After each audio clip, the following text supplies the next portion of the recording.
ನಾಲಿಗೆಯಾಗಿ ಕಣ್ಣು ನೋಡ್ಲಿಕ್ಕ, ಕಿವಿ ಕೇಳಲಿಕ್ಕ, ಕೈ ಮಾಡ್ಲಿಕ್ಕ, ನಾಲಿಗೆ ರುಚಿಸ್ಲಿಕ್ಕ ಒಳಗಿದ್ದು ಕೆಲಸ ಮಾಡಿದ್ದು ಈ ದೇಹದೊಳಗಿರುವ ಮನಸ್ಸು. ಮನಸ್ಸು ಎಷ್ಟು ಅದ್ಭುತ ಅಂದ್ರ, ನೋಡಿ ಕಣ್ಣು ಕುರುಡಾತು, ಕೇಳಿ ಕಿವಿ ಕಿವುಡಾತು, ತಿಂದು ಹಲ್ಲು ಬಿದ್ದು ಕಣ್ಣಿಗೆ ಮುಪ್ಪು ಬಂತು, ಕಿವಿಗೆ ಮುಪ್ಪು ಬಂತು, ಹಲ್ಲಿಗೆ ಮುಪ್ಪು ಬಂತು, ಅದರ ಒಳಗಿರುವ ಮನಸ್ಸು ಮುಪ್ಪಾತು ಅಂತಿಲ್ಲ. It remains Young. ಮನಸ್ಸು ಅಷ್ಟು ಅದ್ಭುತ. ಇಡೀ ಜಗತ್ತಿನ ಸುಖ ದುಃಖಗಳಿಗೆ, ಒಬ್ಬ ಜೀವಿಯ ಸುಖ ದುಃಖಗಳಿಗೆ, ಪಾಪ ಪುಣ್ಯಗಳಿಗೆ, ಸ್ವರ್ಗ ನರಕಗಳಿಗೆ ಎಲ್ಲದಕ್ಕೂ ಕಾರಣ ಈ ಮನಸ್ಸು. ಮನಸ್ಸು ಚಲೋ ಇತ್ತು ಬದುಕು ಚಲೋ ಇರುತ್ತದೆ, ಮನಸ್ಸು ಕೆಟ್ಟತು ಅಂದ್ರೆ ಜೀವನವೇ ಕೆಟ್ಟು ಹೋಗ್ತದೆ.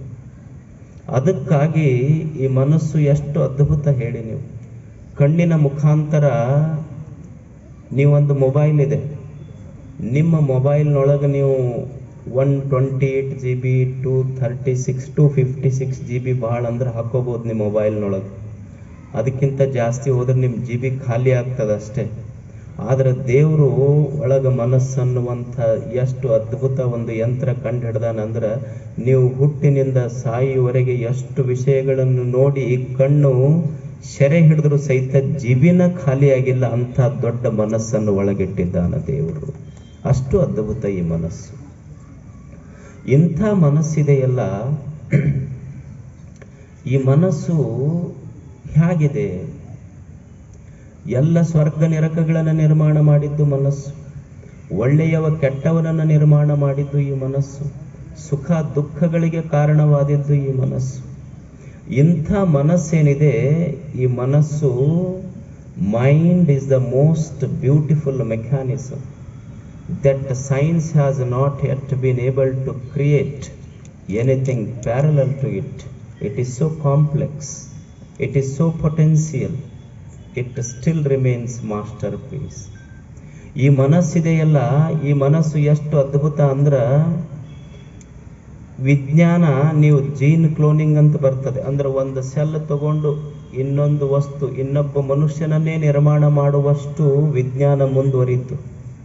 ವಿಜ್ಞಾನ ಇನ್ನೊಬ್ಬ ಮನುಷ್ಯನನ್ನು ನಿರ್ಮಾಣ ಮಾಡುವಷ್ಟು ಮುಂದುವರಿತೆ ಹೊರತು ಇನ್ನೊಂದು ಮನಸ್ಸನ್ನು ನಿರ್ಮಾಣ ಮಾಡುವ ಸಾಮರ್ಥ್ಯ ವಿಜ್ಞಾನಕ್ಕೂ ಇಲ್ಲ. ಅಷ್ಟು ಅದ್ಭುತ ಈ ಮನಸ್ಸು. ಈ ಮನಸ್ಸೇನಿದೆ, ಇದನ್ನ ಅರಿಲಿಕ್ಕೆ ಸಾಧ್ಯ ಇಲ್ಲ. ಒಬ್ಬನ್ನ ಬಹಳ ಒಂದು ದಿವಸ ಮ್ಯಾಲ ಕರ್ಕೊಂಡು ಹೋಗ್ತದೆ, ಒಬ್ಬನ ಕೆಳಗೆ ಒಗಿತದೆ. ಒಬ್ಬನ ಬಹಳ ಎತ್ತರ ಕರ್ಕೊಂಡು ಹೋಗ್ತದೆ, ಒಬ್ಬನ ಎತ್ತರದಿಂದ ಕೆಳಗೆ ಬೀಳಿಸ್ತದೆ. ನಾವೆಲ್ಲ ಇತಿಹಾಸವನ್ನು ನೋಡಿದ್ದೀವಿ. ಎಷ್ಟು ಜನ ಕಣ್ಣಿರ್ಲಾರ್ದವರು ಈ ಭೂಮಿ ಮೇಲೆ ಆಗಿ ಹೋದ್ರು. ಕಣ್ಣಿರ್ಲಾರ್ದವ್ರು ಎಷ್ಟು ಜನ ನಮಗೆ ಕಣ್ಣ ಇಲ್ಲ ಅಂತ ಭಿಕ್ಷುಕರಾದರು. ಆದ್ರೆ ನಮ್ಮ ಮಧ್ಯದಲ್ಲಿ ಒಬ್ಬ ವ್ಯಕ್ತಿ ಇದ್ದ, ನನಗೆ ಕಣ್ಣಿರದಿದ್ರೇನಾತು, ಕಣ್ಣಿರದವರಿಗೆ ನಾನು ಕಣ್ಣಾಗಬೇಕಂದ ಆತ ಪುಟ್ಟರಾಜ ಗವಾಯಿಗಳಾಗಿದ್ರು, ಪಂಚಾಕ್ಷರಿ ಗವಾಯಿಗಳಾಗಿದ್ರು. ಇದು ಮನಸ್ಸು. ಕಣ್ಣಿಲ್ಲ, ಅದರ ಮನಸ್ಸು ಅಷ್ಟು ಅದ್ಭುತ ಇತ್ತು ಅಷ್ಟೇ. ಮನಸ್ಸಿನ ನಿರ್ಮಾಣ ಈ ಜಗತ್ತು. ಹಿಂದೆ ತೇನಸಿಂಗನ ಬಗ್ಗೆ ಅದ್ಭುತವಾದಂಥದ್ದು. ವಿಶ್ವೇಶ್ವರಯ್ಯನ ನಿರ್ಮಾಣ ಮಾಡಿದ್ದು ಇದೇ ಮನಸ್ಸ, ಕಾಳಿದಾಸನನ್ನು ನಿರ್ಮಾಣ ಮಾಡಿದ್ದು ಇದೇ ಮನಸ್ಸ, ಐನ್ಸ್ಟೀನಂಥವರಿಗೆ ನಿರ್ಮಾಣ ಮಾಡಿದ್ದು ಇದೇ ಮನಸ್ಸು, ಶರಣರಿಗೆ ನಿರ್ಮಾಣ ಮಾಡಿದ್ದು ಇದೇ ಮನಸ್ಸು, ವಿಶ್ವೇಶ್ವರಯ್ಯನಂಥ ಎತ್ತರಕ್ಕೆ ಒಯ್ದಿದ್ದು ಇದೇ ಮನಸ್ಸು, ಮತ್ತು ವೀರಪ್ಪನಿಗೆ ನಿರ್ಮಾಣ ಮಾಡಿದ್ದು ಇದೇ ಮನಸ್ಸು, ಕಲಾಮನಂಥವರಿಗೆ ನಿರ್ಮಾಣ ಮಾಡಿದ್ದು ಇದೇ ಮನಸ್ಸು, ಕಸಬ್ಬನಂಥವರಿಗೆ ನಿರ್ಮಾಣ ಮಾಡಿದ್ದು ಇದೇ ಮನಸ್ಸು ಅಷ್ಟೆ. ಮನಸ್ಸಂದ್ರೆ ಏನೂ ಅಲ್ಲ, ಇದು ಬದುಕಿನ ಲೀಲಾವಿಲಾಸ ಅಷ್ಟೆ. ಮನಸ್ಸಿನ ಲೀಲಾವಿಲಾಸ ಈ ಜೀವನ. ಮನಸ್ಸಿಲ್ಲ, ಜೀವನವೇ ಇಲ್ಲ. ಅದಕ್ಕಿದು ಮನಸ್ಸು ಅಂದ್ರ ಇದೊಂದು ಬೆಳೆವ ಭೂಮಿ ಇದ್ದಂಗಿದೆ, ಇದೊಂದು ಹೊಲ ಇದ್ದಂಗಿದೆ. ಈ ಹೊಲ ಹೆಂಗಿಟ್ಕೋಬೇಕು ನಾವೆಲ್ಲ? ಶರಣರಂದರು, ಬೆಳೆವ ಭೂಮಿಯಲ್ಲೊಂದು ಪ್ರಳಯದ ಕಸ ಹುಟ್ಟಿ ತಿಳಿಯಲೀಯದು ಎಚ್ಚರಲೀಯದು, ಎನ್ನವಗುಣವೆಂಬ ಕಸವ ಕಿತ್ತು ಸಲುಹಯ್ಯ ಲಿಂಗ ತಂದೆ ಕೂಡಲ ಸಂಗ.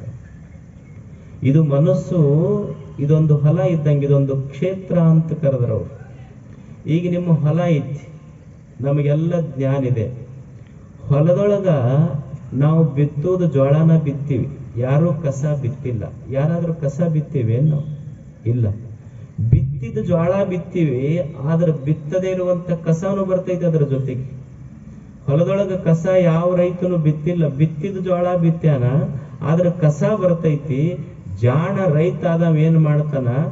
ಕಸ ಬೆಳೆಸೋದಿಲ್ಲ. ಜಾಣ, ನಿಜವಾದ ಜಾಣ ರೈತನ ಲಕ್ಷಣ ಏನು ಅಂದ್ರ ಕಸ ತೆಗಿತಾನ, ಚಲೋ ಬೆಳಿ ಬೆಳ್ಕೊಂಡು ಉಣ್ತಾನ. ಇದು ನಿಜವಾದ ಜಾಣ ರೈತನ ಲಕ್ಷಣ. ಹಂಗ ಇದು ಮನಸ್ಸೈತಲ್ಲ, ಈ ಮನಸ್ಸನ್ನುವಂತಹದ್ದು ಒಂದು ಭೂಮಿ, ಈ ಮನಸ್ಸನ್ನುವಂತಹದ್ದು ಒಂದು ಹೊಲ. ಈ ಹೊಲದೊಳಗ ಚಲೋ ಗುಣಗಳು ಬೆಳಿತಾವ, ನಾವು ಬ್ಯಾಡ್ ಅಂದ್ರು ಕೆಟ್ಟ ಗುಣಗಳು ಬೆಳಿತಾವ. ಇದ್ರೊಳಗ ಕಸನು ಬೆಳಿತೈತಿ. ಅದ್ರೊಬ್ಬ ಸಂತ, ಒಬ್ಬ ಶರಣ, ಒಬ್ಬ ನಿಷ್ಠಾವಂತ ಮನುಷ್ಯ ಏನ್ ಮಾಡ್ತಾನ ಅಂದ್ರ, ಹ್ಯಾಂಗ ರೈತ ಕಸ ತೆಗೆದು ಚಲೋ ಬೆಳಿ ಬೆಳ್ಕೊಂಡು ಉಣ್ತಾನ, ಹಂಗ ಮನಸ್ಸನ್ನುವ ಭೂಮಿಯೊಳಗ ಬಂದ ದುರ್ಗುಣಗಳ ಕಳೆಯನ್ನ ಕಿತ್ತೊಗೆದು ಸದ್ಗುಣಗಳ ಬೆಳೆ ಬೆಳ್ಕೊಂಡು ಉಣ್ತಾನಲ್ಲ, ಅವನಿಗೆ ಸಂತ, ಶರಣ ಅಂತ ಕರೀತಾರ. ಇದು ಜೀವನದ ಸಾರ್ಥಕತೆ. ಈಗ ಬದುಕಬೇಕ ಮನುಷ್ಯ. ಇದೇ ಮನಸ್ಸು ಎಲ್ಲರಿಗೆ ಕೊಟ್ಟಿರ್ಲಿಲ್ಲೇನು ದೇವರು? ಬಸವಣ್ಣನ, ಬುದ್ಧನಿಗೆ ಇದ್ದಿರುವುದು ಇದೇ ಮನಸ್ಸು, ಬಸವಣ್ಣಗಿರುವಂತಹದ್ದು ಇದೇ ಮನಸ್ಸು, ಗಾಂಧಿಯವರಿಗಿರುವಂತಹದ್ದು ಇದೇ ಮನಸ್ಸು. ಇದೇ ಮನಸ್ಸಿನಲ್ಲಿ ಅವರೇನು ಬೆಳೆದ್ರು, ನಾವೇನು ಬೆಳೆಯಾಕತ್ತೀವಿ. ಇದೇ ಮನಸ್ಸಿನಲ್ಲಿ ಬುದ್ಧ ಕರುಣೆಯನ್ನ ಬೆಳೆದ, ಬಸವ ಭಕ್ತಿಯನ್ನ ಬೆಳೆದ, ವಿವೇಕವನ್ನೇ ಬೆಳೆದ, ಗಾಂಧಿ ಸತ್ಯ ಅಹಿಂಸೆಗಳನ್ನ ಬೆಳೆದ. ಇದೇ ಮನಸ್ಸಲ್ಲೇ ದೇವರಿಗೆ ಅವರಿಗೆ ಕೊಟ್ಟಿದ್ದು ಇದೇ ಮನಸ್ಸು, ನಮಗೂ ಕೊಟ್ಟಿದ್ದು ಇದೇ ಮನಸ್ಸು. ಆದ್ರೆ ಅವರ ಮನಸ್ಸಿನಲ್ಲಿ ಬೆಳೆದಿದ್ದು ಎಷ್ಟು ಅದ್ಭುತ. ಗಾಂಧಿ ಎಷ್ಟು ಅದ್ಭುತ ಮನುಷ್ಯ. ಇವತ್ತು ನೀವು ಅವನ ಚಿತಾಭಸ್ಮ, ಎಲ್ಲೋ ಅವರ ದೇಹ ಲೀನ್ ಆಗಿದ್ದು, ಆದ್ರೆ ಎಲ್ಲೋ ದೆಹಲಿಯಿಂದ ಕೂಡ್ಲಿಗಿಗೆ ಅವರ ಚಿತಾಭಸ್ಮ ತಂದು ಇಷ್ಟು ಪವಿತ್ರ ಸ್ಥಳ, ಅವನ ಆ ಚಿತಾಭಸ್ಮದ ಮುಂದೆ ಕುಂತು ಕಾರ್ಯಕ್ರಮ ಮಾಡಬೇಕಾದ್ರ ಅವನ ಪ್ರಭಾವ ಎಷ್ಟಿರಬೇಡ ಹೇಳಿ ನೀವು. ಹಿಂದ ಒಂದು ಘಟನಾ ನಡೀತು. ಸ್ವಾತಂತ್ರ್ಯ ಪೂರ್ವದಲ್ಲಿ ಒಂದು ಘಟನಾ ನಡೀತು. ಗಾಂಧೀಜಿಯವರು ಗುಜರಾತಕ್ಕೆ ಹೋಗಿದ್ರು. ಅಲ್ಲಿ ಗುಜರಾತದೊಳಗ ಕ್ವಿಟ್ ಇಂಡಿಯಾ ಮೂವ್ಮೆಂಟ್, ಬ್ರಿಟಿಷರೇ ಭಾರತ ಬಿಟ್ಟು ತೊಲಗಿ, ಭಾರತೀಯರೇ ನೀವೆಲ್ಲ ಈ ಸ್ವಾತಂತ್ರ್ಯ ಸಂಗ್ರಾಮದಲ್ಲಿ ಪಾಲ್ಗೊಳ್ಳಿ ಅನ್ನುವಂಥ ಮಾತುಗಳಿಗೆ ಲಕ್ಷ ಜನ ಕಿವಿಯಾಗಿ ಕೇಳ್ತಿದ್ರು. ಬಡಕಲು ಶರೀರದ ಗಾಂಧಿಯ ಮಾತಿನಲ್ಲಿ ಎಷ್ಟು ಅದ್ಭುತ ಶಕ್ತಿ ಇತ್ತು ಅಂದ್ರೆ, ಸುಮ್ಮನೆ ಕ್ವಿಟ್ ಇಂಡಿಯಾ ಅನ್ನುವ ಎರಡು ಶಬ್ದ, ಕ್ವಿಟ್ ಇಂಡಿಯಾ ಎರಡು ಶಬ್ದ ಇಡೀ ಬ್ರಿಟಿಷ್ ಸಾಮ್ರಾಜ್ಯವನ್ನ ಈ ದೇಶ ಬಿಟ್ಟು ಹೊರಗೆ ಹಾಕಿತ್ತು. ಅಂಥ ಗಾಂಧಿ ಗುಜರಾತಿನ ಒಂದು ದೊಡ್ಡ ಸಭೆಯನ್ನು ಉದ್ದೇಶಿಸಿ ಭಾಷಣ ಮಾಡ್ತಿದ್ರು, ಜನರಿಗೆ ಕರೆ ಕೊಡ್ತಿದ್ರು. ಏನಂದ್ರೆ, ನೀವೆಲ್ಲ ಭಾರತದ ಸ್ವಾತಂತ್ರ್ಯ ಸಂಗ್ರಾಮದಲ್ಲಿ ಪಾಲ್ಗೊಳ್ಳಿ. ಗಾಂಧಿಯ ಮಾತಿನೊಳಗೆ ಎಷ್ಟು ಶಕ್ತಿ ಸಾಮರ್ಥ್ಯ ಇತ್ತು ಅಂದ್ರ, ಒಬ್ಬ ಹೆಣ್ಮಗಳು, ಆಕೆ ಹೆಸರು ಅವಂತಿಕಾಬಾಯಿ. ಆ ಹೆಣ್ಮಗಳು ಗಾಂಧಿಯವರ ಭಾಷಣ ಕೇಳಿ, ಗಾಂಧಿ ಭಾಷಣ ಕೇಳಾಕ್ ಬಂದಂತ ಹೆಣ್ಮಗಳು, ಶ್ರೀಮಂತರ ಹೆಣ್ಮಗಳು ಅವಂತಿಕಾಬಾಯಿ. ಮೈತುಂಬ ಬಂಗಾರ ಇತ್ತು. ಗಾಂಧಿಯವರ ಮಾತು ಕೇಳಿ ಇಷ್ಟು ಪ್ರಭಾವಿತಳಾದ್ಲಲ್ಲ, ನಾ ಮನೆಗೆ ಹೋಗೋದು ಬೇಡ, ಇಲ್ಲಿಂದ ಗಾಂಧಿಯವರ ಜೊತೆಗೆ ಸ್ವಾತಂತ್ರ್ಯ ಸಂಗ್ರಾಮಕ್ಕೆ ಹೆಜ್ಜೆ ಹಾಕಬೇಕಂತ ನಿರ್ಣಯ ಮಾಡಿದ್ಲು. ಮಾಡಿ ಆ ಸಭೆಯೊಳಗೆ ಇದ್ದವರೆಲ್ಲ ಗಾಂಧಿ ಟೋಪಿ ಹಾಕಿದ್ರು. ಒಬ್ಬ ಗಾಂಧಿ ಟೋಪಿ ಹಾಕಿದ ಹುಡುಗ ಕರೆದು ಒಂದು ಬಟ್ಟೆಯೊಳಗ, ವಸ್ತ್ರದೊಳಗ ತನ್ನ ಬಂಗಾರ ಸಾಮಾನುಗಳನ್ನೆಲ್ಲ ಕಟ್ಟಿ, ತನ್ನ ಮನೆಯ ಅಡ್ರೆಸ್ ಬರೆದು ಕೊಟ್ಲ ಹೆಣ್ಮಗಳು. ತನ್ನ ಮನೆಯ ಅಡ್ರೆಸ್ ಬರೆದು ಬಂಗಾರ ಸಾಮಾನು ಗಂಟ ಹುಡುಗನ ಕೈಯಾಗ ಕೊಟ್ಟು ಹೇಳಿದ್ಲು, ಇದು ನೋಡು ನನ್ನ ಬಂಗಾರ ಸಾಮಾನದವ, ಇದು ನನ್ನ ಮನೆಯ ಅಡ್ರೆಸ್. ನಾನು ಗಾಂಧಿಯವರ ಹಿಂದೆ ಸ್ವಾತಂತ್ರ್ಯ ಸಂಗ್ರಾಮಕ್ಕಾಗಿ ಅವ್ರ ಹಿಂದೆ ಹೊಂಟೀನಿ, ನೀನು ಈ ಬಂಗಾರ ಸಾಮಾನು ಒಯ್ದು ನನ್ನ ಮನೆಗೆ ಮುಟ್ಟಿಸು ಅಂತ ಗಂಟು ಕೊಟ್ಟು ಅಡ್ರೆಸ್ ಕೊಟ್ಲು. ಆ ಗಾಂಧಿ ಟೋಪಿ ಹಾಕಿದ ಹುಡುಗಗೆ ಆಶ್ಚರ್ಯ ಆಯ್ತು. ಅಲ್ಲಮ್ಮ, ನಾನು ನಿನಗೆ ಪರಿಚಯ ಇಲ್ಲ, ನೀನು ನನಗೆ ಪರಿಚಯ ಇಲ್ಲ, ನೀನು ಇಷ್ಟು ಬಂಗಾರದ ಗಂಟು ಸುಮ್ಮನೆ ಮನೆ ಅಡ್ರೆಸ್ ಕೊಟ್ಟು ನನಗೆ ಹೋಗಿ ಮುಟ್ಟಿಸಿ ಬಾ ಅಂತ ಹೇಳ್ತೀಯಲ್ಲ, ನೀ ಕೊಟ್ಟು ಬಂಗಾರ ಗಂಟು ನೀನು ಮನೆಗೆ ಮುಟ್ಟಿಸಿ ಬರ್ತೀನಂತ ನೀನು ಹೆಂಗ್ ಗ್ಯಾರಂಟಿ ಏನು? ಅವಾಗ ಅವಂತಿಕಾಬಾಯಿ ಹೇಳ್ತಾಳ, ನನಗೆ ಪಕ್ಕಾ ಗ್ಯಾರಂಟಿ ಐತಿ, ನಾನು ಕೊಟ್ಟ ಬಂಗಾರದ ಗಂಟು ನೀ ನನ್ನ ಮನೆಗೆ ಒಯ್ದು ಈ ಅಡ್ರೆಸ್ಸಿಗೆ ಮುಟ್ಟಿಸ್ತಿ ಅಂತ ನನಗೆ ಗ್ಯಾರಂಟಿ ಐತಿ ಅಂದ ಹೆಣ್ಮಗಳಂದು. ಅವಾಗ ಹುಡುಗಂತನ ಕೋಟಿ ಕೋಟಿ ಜೀವಕೋಶಗಳು ಈ ದೇಹದೊಳಗದಾವ. ಆದ್ರ ದೇಹ ಎಷ್ಟು ಅದ್ಭುತ ಕೆಲಸ ಮಾಡ್ತೈತಿ ಅಂದ್ರೆ, ನಾವು ತಿಂದಿರುವಂಥ 2 ಕಟ್ಟಿ ರೊಟ್ಟಿ ಬಹಳ ಅಲ್ಲ, ತಿಂದಿರುವಂಥ 2 ಕಟ್ಟಿ ರೊಟ್ಟಿ ಅದು ರಕ್ತ ಮಾಡಿ ಕೋಟಿ ಕೋಟಿ ಜೀವಕೋಶಗಳಿಗೆ ಮುಟ್ಟಿಸ್ತದಲ್ಲ. ಒಂದು ದಿವಸನೂ there is no complaint from even a cell.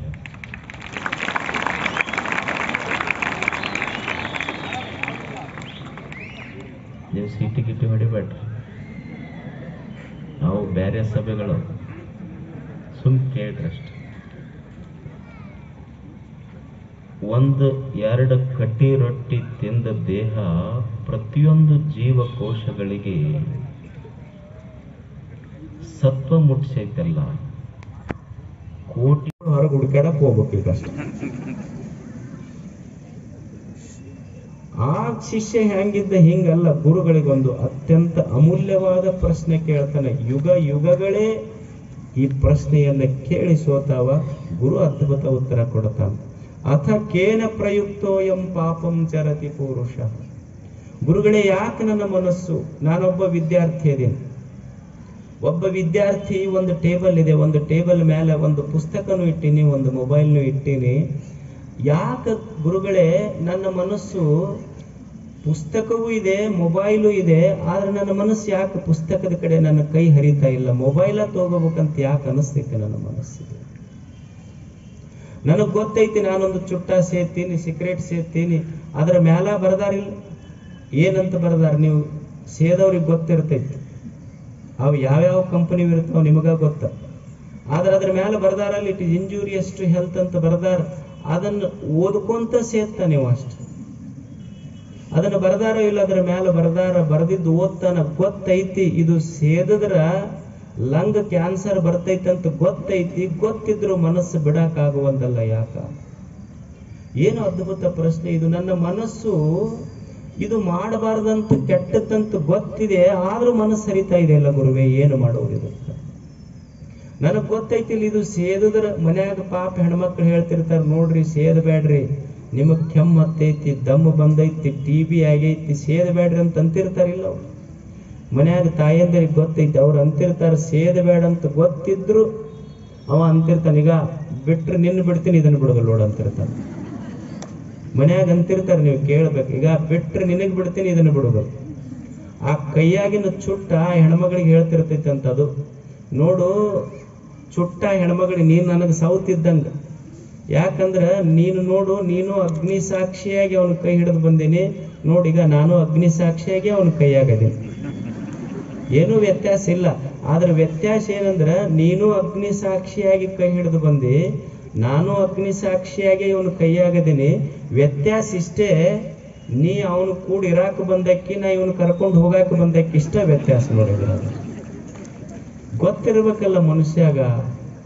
ಇದು ಗೊತ್ತೈತಿ, it is injurious to health, ನನಗೆ ಲಂಗ್ ಕ್ಯಾನ್ಸರ್ ಆಗ್ತೈತಿ ಅಂತ ಗೊತ್ತಿದ್ರು ಮನಸ್ಸು ಬಿಡುವಲ್ದಲ್ಲ ಗುರುಗಳೇ. ಯಾಕ?